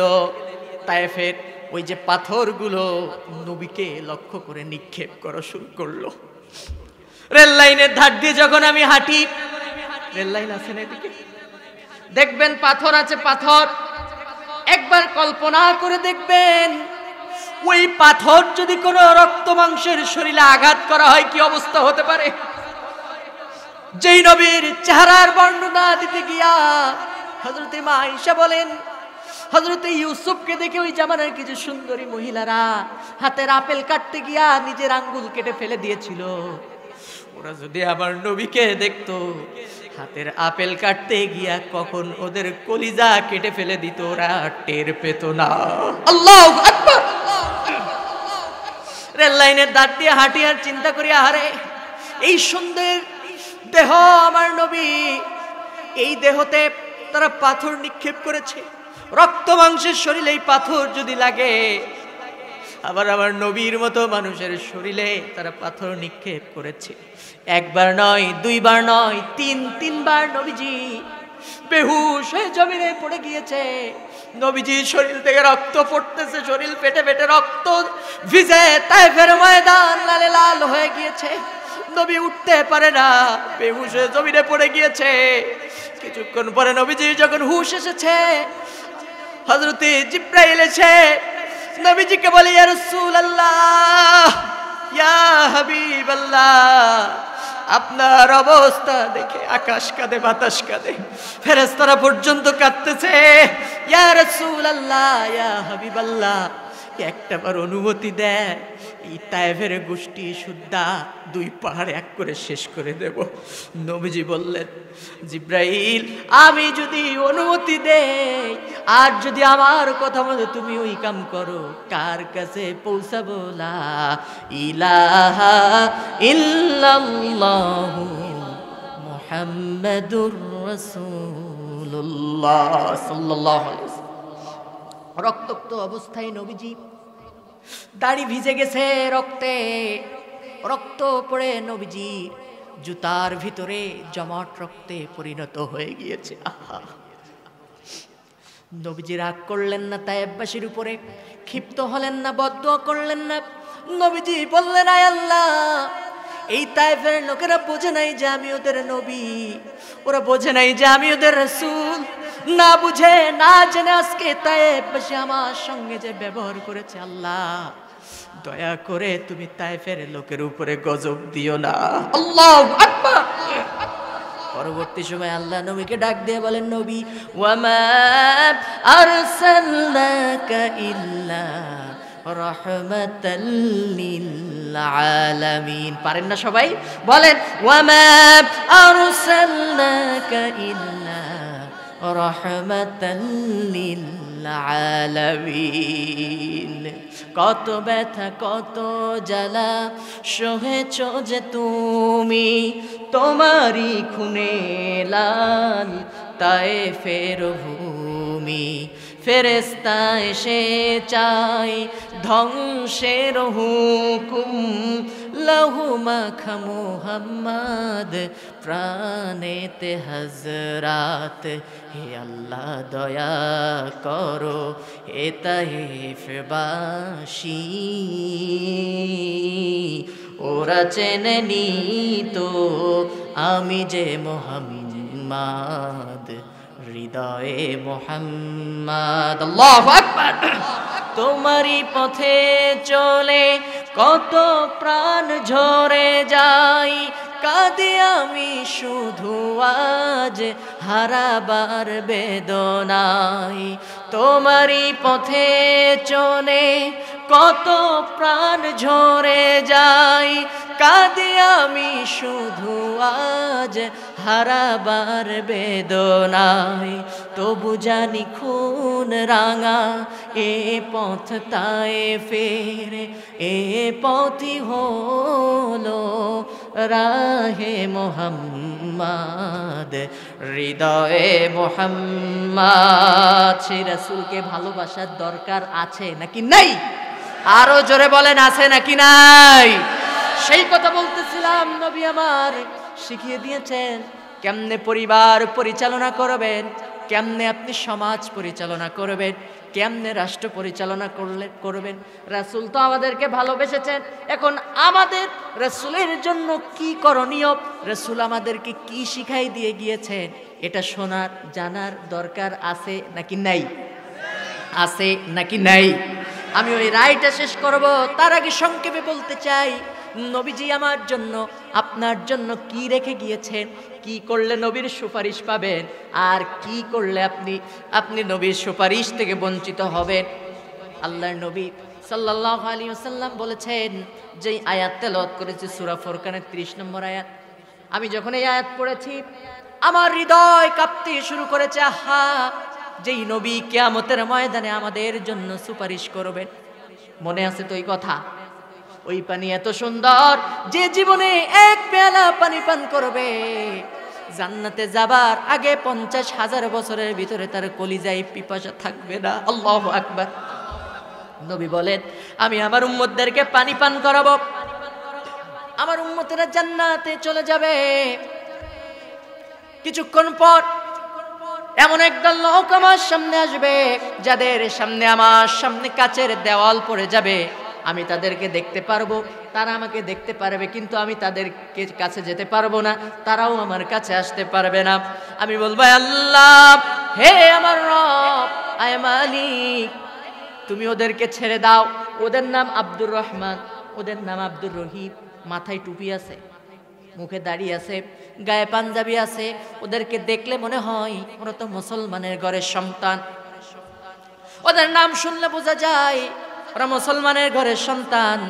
আয় আল্লাহ তুমি ওদেরকে ছেড়ে দাও, আমি ওদেরকে পানি পান করাবো। আল্লাহ তখন বলবেন, নবী তুমি ইন্নাকা লা তাদরি, তুমি জানো না, ওরা তোমার নামে উম্মত কিন্তু কাজে কর্মে তোমার নিয়ম নীতি ওরা লঙ্ঘন করেছে। নাই মনে হয়? কথা বলেন না কেন? জোরে বলেন নাই? আছে আছে আছে। ওরা মুখে কালেমা পড়েছে, আমরা রাসূলকে ভালোবাসি, আমরা রাসূলের উম্মত, কিন্তু পারিবারিক জীবনে তোমার সুন্নাত ওরা মানে নাই, সামাজিক জীবনে ওরা তোমার সুন্নাত মানে নাই। সুবিধাবাদী মুসলমান হয়েছে কিন্তু অসুবিধার সময় তোমার সুন্নাত মানে নাই। খাওয়ার পরে মিষ্টি খাওয়া সুন্নাত মানছে, আতর মাখা সুন্নাত মানছে, সুরমা মাখা সুন্নাত মানছে, দাড়ি মুখে রাখা সুন্নাত মানছে, পাঞ্জাবি গায়ে দেওয়া সুন্নাত মানছে, সব মানছে। কিন্তু যখন ওদেরকে বলা হয়েছে আসো নবীর আদর্শ দিয়া, আমার নবী যা রেখে গিয়েছেন তাই দিয়ে সমাজ পরিচালনা করি, পরিবার পরিচালনা করি, রাষ্ট্র পরিচালনা করি, তখন ওরা বড় বেজার হয়ে গেছে। কথা বলেন না কেন? কথা বলেন না কেন? এই ধরনের মুসলমান মনে হয় আমাদের সমাজে নেই। জোরে বলতে হবে, আছে নাকি নেই? আপনি যদি এমন করেন কি হবে আপনার সম্পর্কে? কোরআন কি বলেছে? সূরা তাওবার ৮০ নম্বর আয়াতে ব্যাখ্যা আসছে, পড়েন। আব্দুল্লাহ বিন উবাইয়ের সম্পর্কে, সে রাসূলের একজন খাস সাহাবী ছিল, মাথায় টুপি দাড়ি সব ছিল, দেখলে মনে হতো বড় আল্লাহর ওলি, মনে হতো জান্নাত থেকে মনে হয় পালাই চলে আসছে, এমন একটা অবস্থা। এই আব্দুল্লাহ বিন উবাই যখন মারা গিয়েছে, তার ছেলে আব্দুল্লাহ এসে বলি, ইয়া রাসূলুল্লাহ, ইয়া হাবিবাল্লাহ, আমার বাবা মৃত্যুর আগে 3টা ওসিয়ত করে গিয়েছে। নাম্বার 1 হলো আপনি আমার বাবার জানাজা নিজে পড়াবেন, আমার বাবার কাফনের জন্য আপনি আপনার গায়ের জামা দিবেন, এবং আপনি আমার বাবার জন্য দোয়া করবেন। এই 3টা ওসিয়ত করে গিয়েছে। নবীজি সাহাবীদেরকে নিয়ে বসে আছেন, উঠে দাঁড়ালেন, গায়ের জামা খুলে দিচ্ছিলেন। হযরতে ওমর জামা টেনে ধরলেন, ইয়া রাসূলুল্লাহ, এই লোকটার জন্য আপনি জামা দিয়েন না, এই লোকটার জানাজা পড়েন না, এই লোকটার জন্য আপনি দোয়া করেন না। নবীজি বললেন, ওমর জামা ছেড়ে দাও, তুমি কি জানো না এই আব্দুল্লাহ বিন উবাই কে? সে আমি নবী মুহাম্মদ সাল্লাল্লাহু আলাইহি ওয়াসাল্লামকে কতটা ভালোবেসেছে তুমি কি জানো না? হযরত ওমর জামা ছেড়ে দিলেন, নবীজি জামা দিলেন আব্দুল্লাহ বিন উবাইয়ের জন্য। ও মুসলমান, নিজের বিবেকের কাছে এবার প্রশ্ন করতে হবে, যদি শুধুমাত্র রাসূলের সুন্নাত মুখে থাকলে পরে গায়ে পাঞ্জাবি আর দাড়িয়ার নাম মুসলমানের ঘরের সন্তান হইলে জান্নাত পাওয়া যাইতো, আব্দুল্লাহ বিন উবাইও জান্নাতে যাইতো। কথা ঠিক না বেঠিক? এটা যখন আপনি শুনবেন বুঝতে পারবেন যে আসলেই নবীজি আমাদের জন্য কি আদর্শ রেখে গিয়েছে। জামা দিয়া দিলেন। নবীজি 22 জন সাহাবীর, হযরতে ওমর রাদিয়াল্লাহু তাআলা আনহু জানাজায় গেলেন না, সাহাবীদেরকে নিয়ে নবীজি জানাজায় অংশগ্রহণ করলেন। হযরতে ওমর দূরে দাঁড়ায় শুধু আকাশের দিকে তাকায়, আল্লাহর পক্ষ থেকে কি ফয়সালা আসে। নবীজি আব্দুল্লাহ বিন উবাইয়ের জানাজা পড়ার জন্য রেডি হচ্ছেন, ওমর এখনো যান নাই। ওমরের কথা মনে আছে তো? মনে আছে তো? হযরতে ওমর একক সিদ্ধান্ত নিয়েছে 22 জায়গায়। আল্লাহ রাব্বুল আলামিন ওমরের পক্ষে আয়াত নাজিল করে ওমরের সিদ্ধান্তকে সঠিক বলেছেন। সুবহানাল্লাহ। হযরত ওমর দূরে দাঁড়ায় আছেন, জানাজার নামাজে যান না।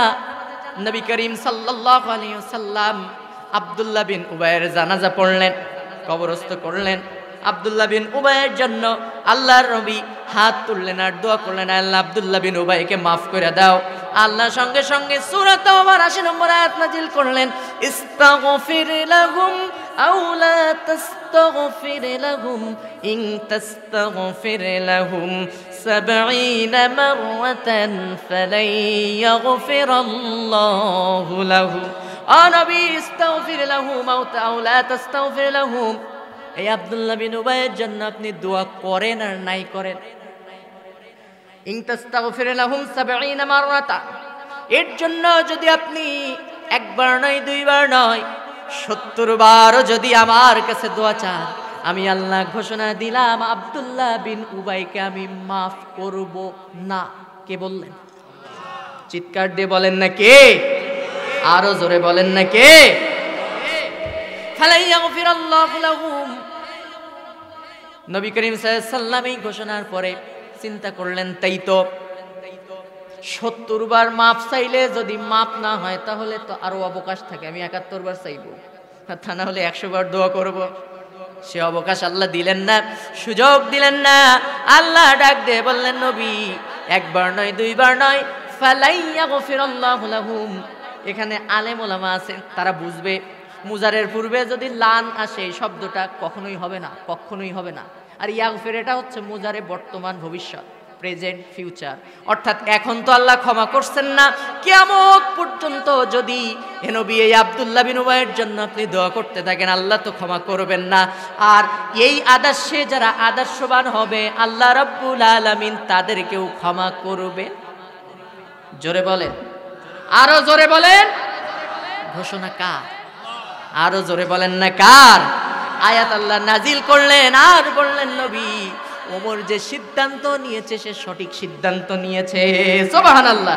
প্রভু তুমি বলেছ রাসূল দেবে না, বলনি দেবে না ওমর, বলনি দেবে না হামজা তারিক, খালিদ বিজয়ী সমর। প্রভু তুমি বলেছ রাসূল দেবে না, বলনি দেবে না ওমর, বলনি দেবে না হামজা তারিক, খালিদ বিজয়ী সমর। আল্লাহু আকবার। বলনি দেবে না ওমরের যুগ, রাশেদার সেই খেলাফত, ফিরিয়ে দেবে না আলোর সমাজ, কেটে কেটে আধারে রাত। বলনি দেবে না ওমরের যুগ, রাশেদার সেই খেলাফত,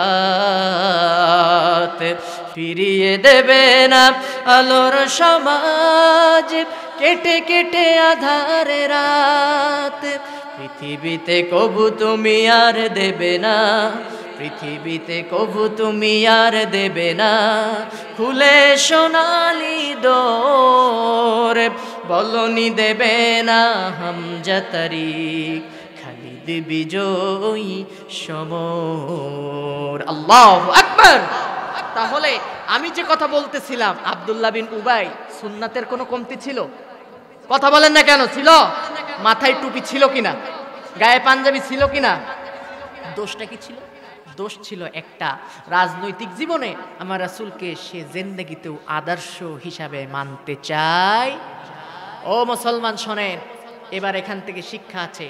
পরিষ্কার ভাষায় বলে যায়, আল্লাহর নবীকে যে মসজিদে ইমাম হিসাবে মানতে চায় কিন্তু নিজের জীবনের আদর্শ হিসাবে প্রত্যেকটা ক্ষেত্রে রাসূলের ফায়সালা মানতে চায় না, প্রথম সেই কথাই আবার ফিরে যেতে চায়, সে মুসলমান এখনো হইতে পারে না। কথা ঠিক না বে ঠিক? তুমি রবিউল আউয়াল মাস আসলে নবীর নামে দুরূদ পড়ো, ইয়া নবী সালামু আলাইকা, ইয়া রাসূল সালামু আলাইকা, গরম গরম জিলাপি আর রসগোল্লা, অথচ সেই নবীর নামে গালি দেয় ইসলাম বিদ্বেষীরা, কোরআন বিদ্বেষীরা।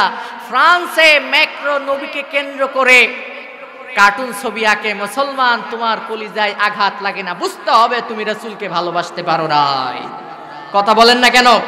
যেই নবীর নামে নাম ছাড়া আজান হয় না, যেই নবীর নাম ছাড়া দুরূদ হয় না, যেই নবীর নাম ছাড়া আপনাকে কবরে রাখা হবে না, সেই নবীকে যারা কষ্ট দেয় তারা কি মুসলমান হইতে পারে? তারা কি মুসলমান হতে পারে? সুতরাং আজকে শপথ নিতে হবে। ভালোবাসার প্রমাণ রেখেছিল বদরের ময়দানে মাজ আর মুআওয়াজ। হযরতে ওমর রাসূলের ভালোবাসার প্রমাণ রেখেছিল। আল্লাহর নবী সাহাবীরা নিজের জীবন বিলিয়ে দিয়েছে, রক্ত, তাজা রক্ত জমিনে ঢেলে দিয়েছে রাসূলের আদর্শ জমিনে প্রতিষ্ঠার জন্য, রাসূলকে ভালোবাসার জন্য। তবুও রাসূলের মর্যাদা ক্ষুণ্ণ হতে দেয় নাই, আমার রাসূলকে অপমানিত লাঞ্ছিত হতে দেয় নাই। ও বাংলার মুসলমান, আওয়ামী লীগ বুঝি না, জামাত বুঝি না, জাতীয় পার্টি বুঝি না, কোন দল মত কিচ্ছু বুঝি না। নবীর বিরুদ্ধে যদি কেউ অবস্থান করে, নবীর নামে কেউ যদি কটূক্তি করে, সব দল মত নির্বিশেষে আমরা তাদের বিপক্ষে, তাদের দাঁত ভাঙা জবাব দেওয়ার জন্য প্রস্তুত আছি কিনা দুই হাত তুলে দেখাও আল্লাহকে। আল্লাহ কবুল করুন, বলেন আমিন। আর জোরে বলেন আমিন। আমি যে কথা বলতেছিলাম, আল্লাহ রাসূল সাল্লাল্লাহু আলাইহি ওয়াসাল্লাম এই আয়াতে যখন পড়েছি আমার হৃদয় কেঁপে উঠেছে। আল্লাহ রাসূল বলেছেন 5 শ্রেণীর মানুষের বিরুদ্ধে কিয়ামতের ময়দানে আল্লাহ রাসূল মামলা দায়ের করবে। কয় শ্রেণী? হাত উঁচু করেন, কয় শ্রেণী? খুবই সংক্ষেপে এটা বলেই আমি মেহমানের হাতে মাইক তুলে দেব। নাম্বার 1, আল্লাহ রাসূল সাল্লাল্লাহু আলাইহি ওয়াসাল্লাম বলেছেন আল্লাহর নবী কিয়ামতের ময়দানে তাদের বিরুদ্ধে মামলা দায়ের করবে যারা কোরআন পড়তে পারে। আরো জোরে বলেন, পারে। কোরআন পড়া কে ফরজ করেছেন? প্রথম যে শব্দটা ছিল আল্লাহ বলছেন ইকরা বিসমি রাব্বিকাল্লাযী খালাক। ঘোষণা কার? কার নামে পড়তে বলেছেন? কে সৃষ্টি করেছেন? আজকে অনেক মুরব্বী আছে আজও সূরা ফাতিহা সহি করে পড়তে পারে না। ঢাকা ইউনিভার্সিটি থেকে অনার্স মাস্টার্স করে পাশ করে বের হয়, সূরা ফাতিহা পড়তে পারে না, সূরা ইখলাস পড়তে পারে না। এমন অভাগা আমার সমাজে নাই মনে হয়। এই প্রিয় যুবক ভাইরা শোনো, স্টাবলিশড হওয়ার জন্য, প্রতিষ্ঠিত হওয়ার জন্য আইএলটিএস করতেছো লক্ষ লক্ষ টাকা খরচ করে, বিভিন্ন কোর্স করতেছো, 50 বছর 60 বছর ভালো থাকবে, সুখে থাকবে।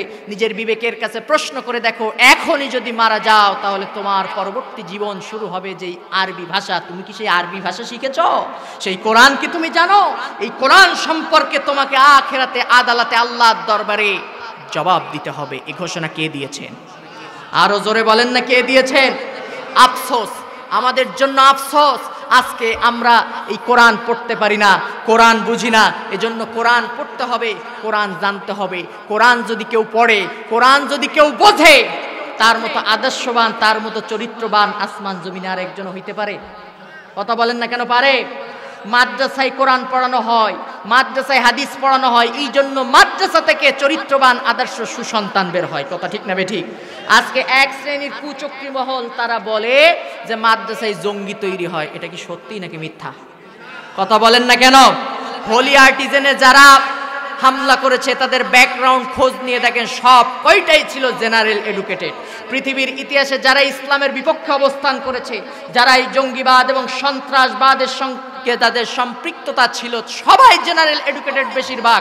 কোনো মাদ্রাসার সন্তান, কোনো কওমি মাদ্রাসা, কোনো আলিয়া মাদ্রাসার সন্তান ওখানে নাই। কথা ঠিক না বেঠিক? কথা বলেন না কেন? আমি আপনাদেরকে বলতে চাই, কোরআন শিখান সন্তানদেরকে, হাদিস শিখান। এই সন্তান চরিত্রবান হবে, আদর্শবান হবে, তাকে আল্লাহ তাআলা ঈমানদার হিসাবে কবুল করে নেবেন। এই ঘোষণা কে দিয়েছেন? আরো জোরে বলেন না, কে দিয়েছেন? আপনারা বলেন যে মাদ্রাসায় পড়লে উগ্রবাদ হয়, সন্ত্রাসবাদী হয়।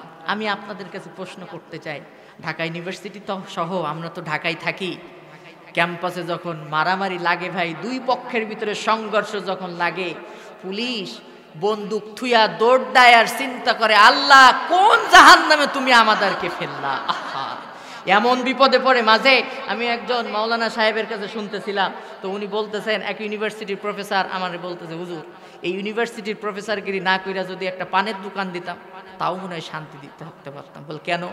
এই কথা কেন বলতেছেন? আপনি না মানুষ গড়ার কারিগর, আপনার থেকে শ্রেষ্ঠ মানুষ আসমান জমিনে আর কে আছে? আরে মিয়া, কি শ্রেষ্ঠ কাজ এটা, কি আমার এত ভালো কাজ, কি আর বলবো। আমি ইউনিভার্সিটি থেকে ক্লাস থেকে বাইর হইলাম, কিছুক্ষণ পরে একটা ছেলে এসে আমার কান ধরে টান দিল। পেছনে তাকালাম, যাইয়া তাকায় দেখি একটু আগে যাদের ক্লাস আমি নিলাম ওদের ভিতর থেকে একটা ছাত্র এসে আমার কান ধরে টান দিয়েছে। আমি চিন্তা করলাম, হাই রে একই অবস্থা। আমি যখন তার দিকে একটু তাকাইলাম, সে আমার দিকে একটু তাকাইলো, মুস্কি একটা হাসি দিল। এটা শালা দুলোবাইয়ের ব্যাপার স্যাপার কিনা সেটাই তো বুঝতে পারলাম না। আহা, এমন অবস্থা হয় যদি মার্ক কম দেয় ইউনিভার্সিটির প্রফেসররা এমন পিটানি পিটায়, এমন প্রমাণ মনে ইউনিভার্সিটিতে নাই। কথা বলেন না কেন? আছে না নেই? এবার আসেন সর্বশেষ কথা বলে যাই, বাংলাদেশের যে মাদ্রাসাগুলো আছে, কওমি মাদ্রাসা, আলিয়া মাদ্রাসাগুলো, এগুলো একটু ভিজিট করেন। পটিয়া মাদ্রাসা আছে, এরপরে দারুন নাজাত সিদ্দিকিয়া কামিল মাদ্রাসা আছে ঢাকাতে, এরপরে শর্ষিনা মাদ্রাসা আছে, কত বড় বড় হাটাজারি মাদ্রাসা আছে, এরপরে জামিয়া রহমানিয়া, আমি যেখানে থাকি আমার পাশে একটা বড় মাদ্রাসা আছে, ওখানে আসেন। এখনো অনেক ছাত্র আছে, উস্তাদ যখন নামাজ পড়তে যায়, অজু করতে যায়, বদনা আগায় দেয়, অজুর জন্য টিউবওয়েল চেপে পানি আগায় দেয়। সুবহানাল্লাহ পড়েন, আরো জোরে বলেন সুবহানাল্লাহ। এই আদর্শ, এই চরিত্র পেয়েছে কোরআন থেকে। এজন্য কোরআন শিক্ষা করার দরকার আছে নাকি নেই? কোরআন যদি আপনি না পড়েন, কিয়ামতের ময়দানে এই কোরআন না পড়ার কারণে আল্লাহর হাবিব আপনার বিরুদ্ধে মামলা দায়ের করবে।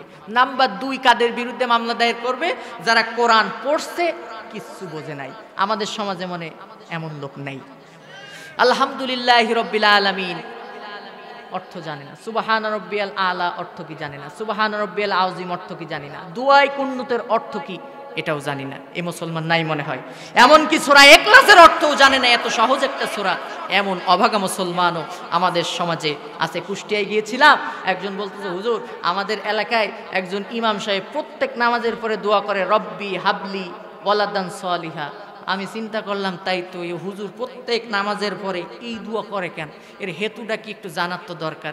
যে একজন আলেম চিন্তা করে, আল্লাহ এই হুজুরের বয়স 80, এসে বলতেছে, হুজুর আপনার বয়স তো 80+, ভালো কথা, আপনার চাচি মতো বেছে নেয়। হ্যাঁ, এটাও ঠিক।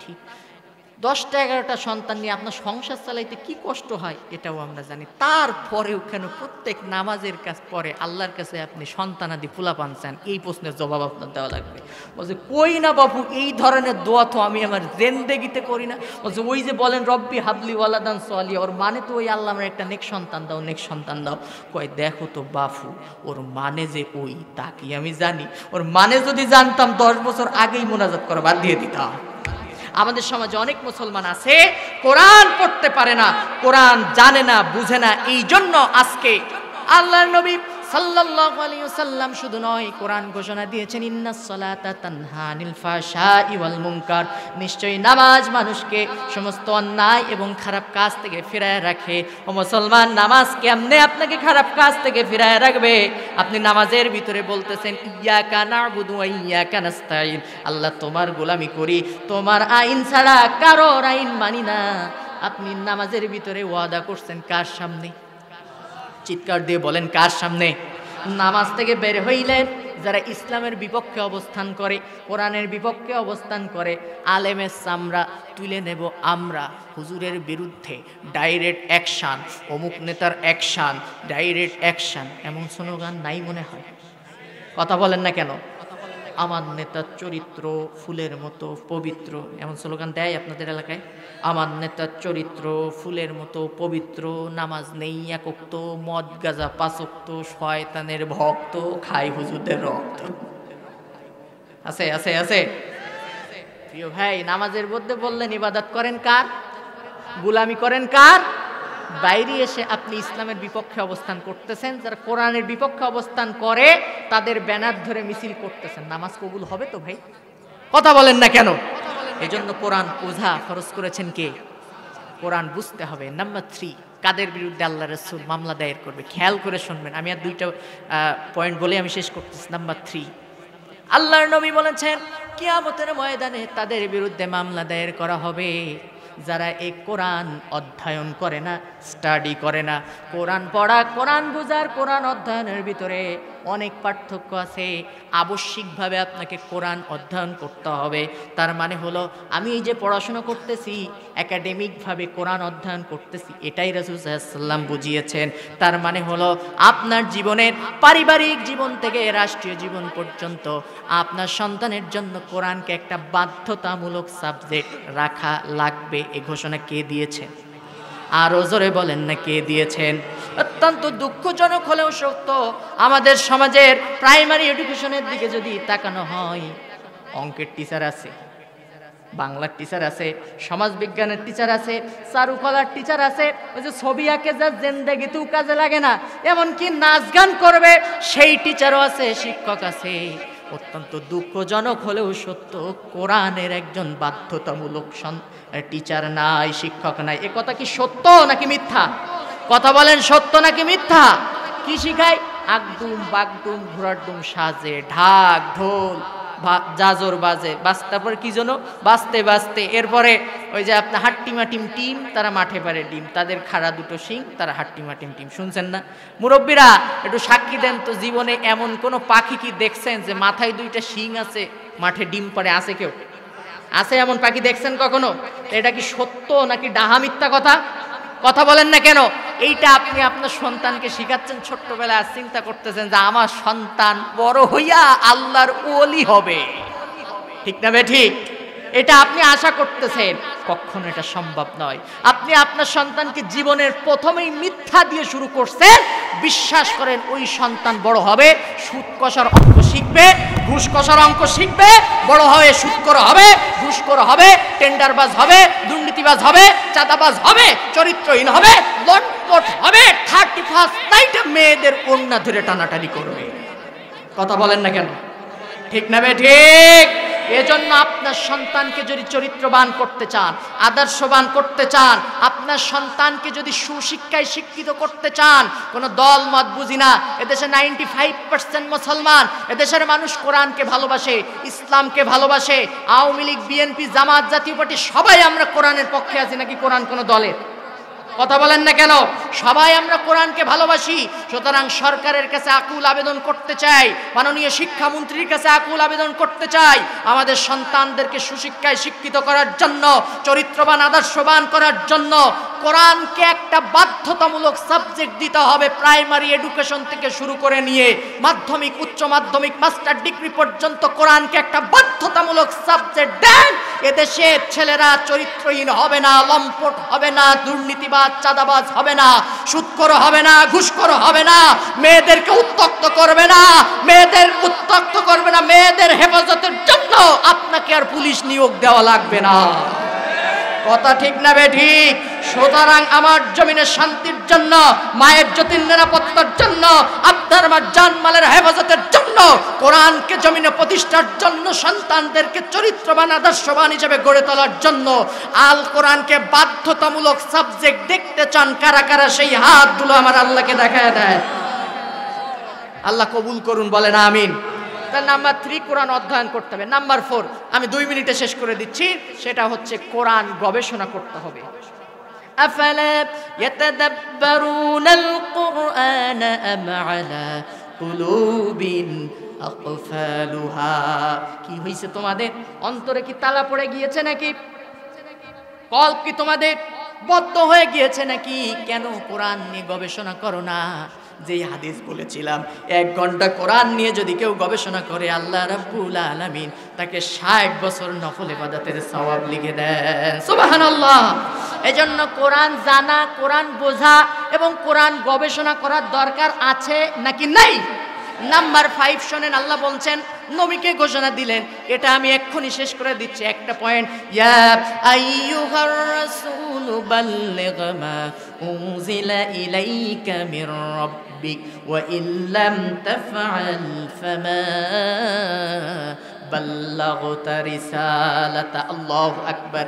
আল্লাহ ডাক দিয়ে বলেন, নবী হে রাসূল, বাল্লিগ, তুমি পৌঁছে দাও। আমরে সিগা আল্লাহ তাআলা বলতেছেন, ও নবী তুমি পৌঁছে দাও। কিসের বাণী? জোরে বলেন, কিসের বাণী? এই কোরআনের বাণী। মা উনজিলা ইলাইকা মির রাব্বিক, তোমার রবের পক্ষ থেকে যা নাজিল হয়েছে এইটা নিয়ে তুমি তাবলীগ করো। তাবলীগের ভাইরা যারা আছেন, রাগ করেন না, অসন্তুষ্ট হয়েন না, আমি আপনাদের বিপক্ষে না। আপনারা কোরআনের দাওয়াত দেন, ইসলামের দাওয়াত দেন, ভালো, পকেটের টাকা খরচ করে, খুব ভালো কথা, খুবই পছন্দ করি। একটা প্রশ্ন রাখতে চাই, আপনারা তো কোরআনের দাওয়াত মানুষের কাছে পৌঁছে দেন, দ্বীনের দাওয়াত, কিন্তু তাবলীগ যারা করেন, আমি একজনকে জিজ্ঞাসা করলাম, হুজুর আপনাদের এই যে বইগুলো আছে এইগুলো একটু বাদ দেন, বাদ দিয়ে কোরআনটা হাতে নেন, প্রত্যেক ওয়াক্তে কোরআনের একটা আয়াত বের করেন, তাফসির করে ব্যাখ্যা করে মানুষকে শিখান। বলছে ওগুলোর কোনো দরকার নেই, আমাদের ওলি, আমাদের পূর্বপুরুষ যা শিখাই দিয়ে গেছেন ওটাই যথেষ্ট। নাউজুবিল্লাহ পড়েন। এটা কেমন কথা? আল্লাহ বললেন কোরআন দিয়ে তাবলীগ করতে, আর আপনি আপনার ইচ্ছা মতো একটা বই বানাই নিলেন, ওইটা নিয়ে আপনি তাবলীগ করবেন। এটা কেমন কথা? তাবলীগ করতে বলেছেন একটা কিতাব দিয়ে, সে কিতাবের নাম কি? আরে জোরে বলেন নাকি? সূরা মায়েদা প্রমাণ সহ শুনে যান। আল্লাহ বলছেন, ইয়া আইয়ুহার রাসূল, হে রাসূল, বাল্লিগ, আমরের সিগা, আদেশ করছেন, মা উনজিলা ইলাইকা মির রাব্বিক, তোমার রবের পক্ষ থেকে যা নাজিল করা হয়েছে সে কিতাব বলেন কি? এই কোরআন তুমি আমল করো এবং মানুষের কাছে পৌঁছে দাও। আর ওয়া ইল্লাম তাফআল ফামা বাল্লাগতা রিসালাতা, যদি তুমি এই কাজটা না করো, রিসালাতের কোনো দায়িত্বই তুমি পালন করলে, আরো জোরে বলেন, করলে আর আমি তোমাকে আল্লাহ আয়াতের পরে বলেছেন এই দাওয়াত দিতে গেলে হয়তো তোমার উপরে বাধা আসবে, নির্যাতন আসবে। যেই নির্যাতন এসেছিল উহুদের ময়দানে, যেই নির্যাতন এসেছিল বদরের ময়দানে, যে পরীক্ষা দিয়েছিল আল্লাহ রাসূলের সাহাবীরা, আল্লাহু ইয়াসিমুকা মিনান নাস, হে রাসূল আমার ওয়াদা শুনে নাও, ঘোষণা শুনে নাও, এই দিন প্রচার করতে গিয়া যদি কোনো বাধা আসে আমি আল্লাহ তোমাদেরকে হেফাজত করব। এই ঘোষণা কে দিয়েছেন? আরো জোরে বলেন কে? ওয়ালা তাহিনু ওয়ালা তাহজানু ওয়া আনতুমুল আ'লাউনা ইন কুনতুম মুমিনিন। আল্লাহু আকবার। অধৈর্য হয়ো না, নিরাশ হয়ো না, যদি তোমরা ঈমানদার হও, দ্বীনের পথে অবিচল থাকো, অটল থাকো, দ্বীন কায়েমের জন্য যদি দাওয়াতি কার্যক্রম চালিয়ে যাও, আমি রাব্বুল আলামিন অবশ্যই তোমাদেরকে একদিন বিজয় দান করব। এ ওয়াদা কার? আরো জোরে বলেন না কার? তাহলে আল্লাহ রাসূল কয় শ্রেণীর মানুষের বিরুদ্ধে মামলা দায়ের করবে? আরো জোরে বলেন কয় শ্রেণী? আর সামনে দীর্ঘ করব না, আরেকবার রিপিট করতেছি। নাম্বার 1, কোরআন যে পড়তে পারে না। নাম্বার 2, কোরআন পড়ে কিছুই বোঝে না। নাম্বার 3, কোরআন অধ্যয়ন করে না, স্টাডি করে না। নাম্বার 4 হচ্ছে কোরআন নিয়ে গবেষণা করে না। আর নাম্বার 5 হচ্ছে আপনি এতক্ষণ যা পড়ছেন এটা আপনাকে পৌঁছাই দিতে হবে। এটা কি গোপন করা যাবে? গোপন করা যাবে? এটা যদি গোপন করেন, একটা আয়াত বলে আমি শেষ করে দিচ্ছি। আল্লাহ বলছেন সূরা বাকারার ভিতরে, ইন্নাল্লাযীনা ইয়াকতুমুনা মা আনজালাল্লাহু মিনাল কিতাবি ওয়া ইয়াশতারুনা বিহি থামানান ক্বালীলা ওয়া লা ইউকাল্লিমুহুমুল্লাহু ইয়াওমাল কিয়ামাতি ওয়া লা ইউযাক্কিহিম ওয়া লাহুম আযাবুন আলীম। আল্লাহু আকবার। নিশ্চয়ই যারা ইন্নাল্লাযীনা ইয়াকতুমুনা মা আনজালাল্লাহু মিনাল কিতাব, আমি আল্লাহ এই কিতাবের ভিতরে যা নাজিল করেছি এটা যারা গোপন করে চলে গেল আর বিনিময়ে কিছু স্বার্থ হাসিল করলো, মসজিদের চাকরি ঠিক রাখলো, মাদ্রাসার চাকরি ঠিক রাখলো, মানুষের সস্তা জনপ্রিয়তা পাবার আশায় কোরআনের বাণী যারা গোপন করে চলে যায়, তাদের শাস্তি শোনো। কিয়ামতের ময়দানে আল্লাহ ওয়ালা ইউকাল্লিমুহুমুল্লাহ, ওদের সঙ্গে কথা বলবেন না, ওয়ালা ইউযাক্কিহিম, ওদেরকে আমার আল্লাহ অপবিত্র করে উঠাবেন, আর ওয়ালাহুম আযাবুন আলীম, আর আল্লাহ রাব্বুল আলামিন ওদের জন্য জাহান্নাম রেডি করে রেখেছেন। কে বলছে? কে বলছেন? সূরা বাকারা 174 নম্বর আয়াত খুলে দেখবেন। এই 5 শ্রেণীর মানুষ থেকে আল্লাহ তাআলা আমাদেরকে হেফাজত করুন এবং আল্লাহ রাসূলের সুপারিশ পেয়ে যেন জান্নাতি হিসেবে কবুল করেন। বলেন আমিন।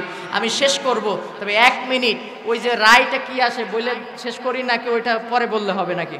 ওটা শেষ করি, ওই রায়টা বলি নাকি? আল্লাহর নবী বললেন, আল্লাহ তুমি আরশে আজিম থেকে রায়টা একটু পাঠায় দাও, হযরত ওমর আসামির কাঠগড়ায়, আমি নবী বিচারপতির আসনে। এখন আল্লাহর নবী তো চিন্তায় পড়ে গেছেন, টেনশনে পড়ে গেছেন। দেখা যাক আল্লাহ রাব্বুল আলামিন কি রায় পাঠায় দেন। সূরা নিসার 160 নম্বর, সূরা নিসার 60 নম্বর আয়াত আল্লাহ নাজিল করলেন, আলাম তারা ইলাল্লাযীনা ইয়াজউমুনা আন্নাহুম আমানু বিমা উনজিলা ইলাইকা ওয়া মা উনজিলা মিন ক্বাবলিক ইউরিদুনা আন ইয়াতাহাকামু ইলা الطاغوت وقد أمروا أن يكفروا به ويريد الشيطان أن يضلهم ضلالا بعيدا। الله أكبر। এই আয়াতের অর্থ আল্লাহ রাব্বুল আলামিন বললেন, নবী তুমি কি দেখো নাই, আলাম তারা ইলাল্লাযীনা ইয়াজউমুন, যারা মনে মনে ভাবে, আন্নাহুম আমানু বিমা উনজিলা ইলাইকা, ওরা ঈমান আনছে তোমার উপরে নাজিল হওয়া কিতাবের উপরে। সে কিতাবের নাম কি? জোরে বলেন নাকি? কিন্তু যখন বিচারের জন্য প্রয়োজন হয়, ফায়সালার দরকার হয়, ওরা কোরআনের আইন মানে না। ইউরিদুনা আইয়াতাহাকামু ইলাত তাগুত। সমাজে যখন সালিশ করে, বিচার করে, আইন আদালতে ওরা কোরআনের ফয়সালা মানে না, যায় তাগুতের কাছে। তাগুত হলো সে যে কোরআনের আইন নিজে মানে না এবং অপরকেও মানতে দেয়। ওরা কারা? ওয়া ইউরিদুশ শাইতানু আইয়ুদিল্লাহুম দালালাম বাঈদা। আল্লাহ বলছেন ওরা হলো শয়তানের মুরিদ। এখানে ইউরিদু হচ্ছে ফেলে মুজারে, শয়তানের ফায়ের, অর্থাৎ শয়তান ওদেরকে মুরিদ বানাইছে যারা মুখে কালেমা পড়েছে, বিশ্বাস করেছে, ঈমান এনেছে, কিন্তু আল্লাহর কোরআনের ফায়সালা মানে না, নবীর ফায়সালা মানে না। ওরা ঈমানদার হতে পারে। ওয়া ইউরিদুশ শাইতান, ওরা হলো শয়তানের মুরিদ। কার মুরিদ? আরো জোরে বলেন কার? এজন্য আপনার আমার জীবনের প্রত্যেকটা ক্ষেত্রে আসুন রাসূলের আদর্শ মেনে নেই, রাসূলের আদর্শকে বুকে আঁকড়ে ধারণ করে সামনের দিকে অগ্রসর হই এবং আল্লাহ রাসূলের সুপারিশ পেয়ে যেন আমরা সবাই জান্নাতে যেতে পারি। এবং যে আয়াতকে সামনে রেখে আমি আলোচনা করছিলাম, সূরা ফুরকানের 30 নম্বর আয়াত, আল্লাহ রাসূল কিয়ামতের ময়দানে 5 শ্রেণীর মানুষের বিরুদ্ধে যে মামলা দায়ের করবে, আল্লাহ রাসূল যেন ওই মামলা আমাদের বিরুদ্ধে না করেন, আমাদেরকে সুপারিশ করে জান্নাতে নিয়ে যান। বলেন আমিন। আরো জোরে বলেন আমিন।